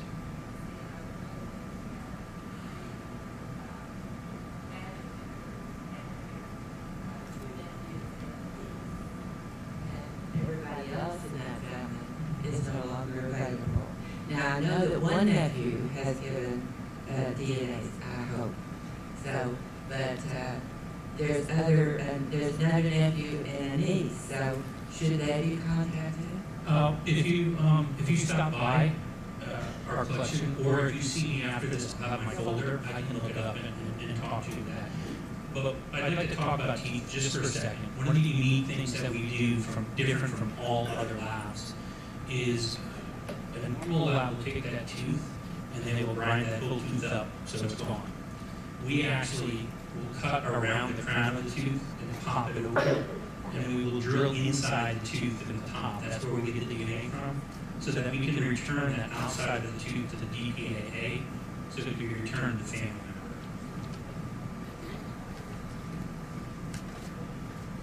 Yes, my question is about the monetary part.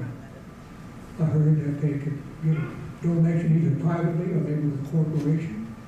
If, let's say, someone had $500,000 or $1 million to donate, could they dictate where it goes, or would it just go into capital improvement? Or could they dictate, I want to hire a scientist team?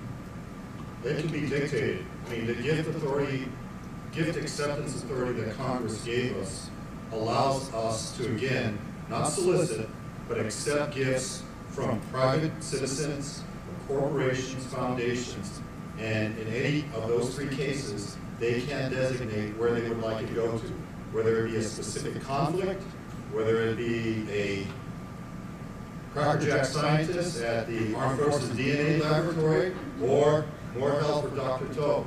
But yes, the gift acceptance authority is rather flexible, and it gives, again, these entities the ability to donate to this very noble cause and very noble mission. All right, folks, so that wraps up the Q&A. If I can have a round of applause for our briefing today.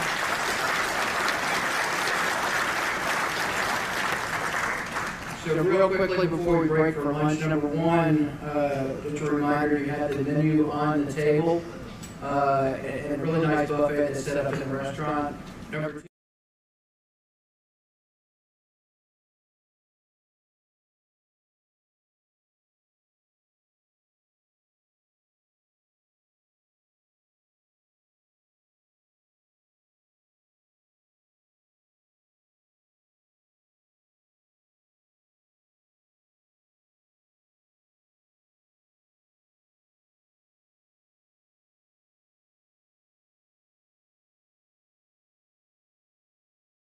over this way, the Creedmoor families will be coming in. So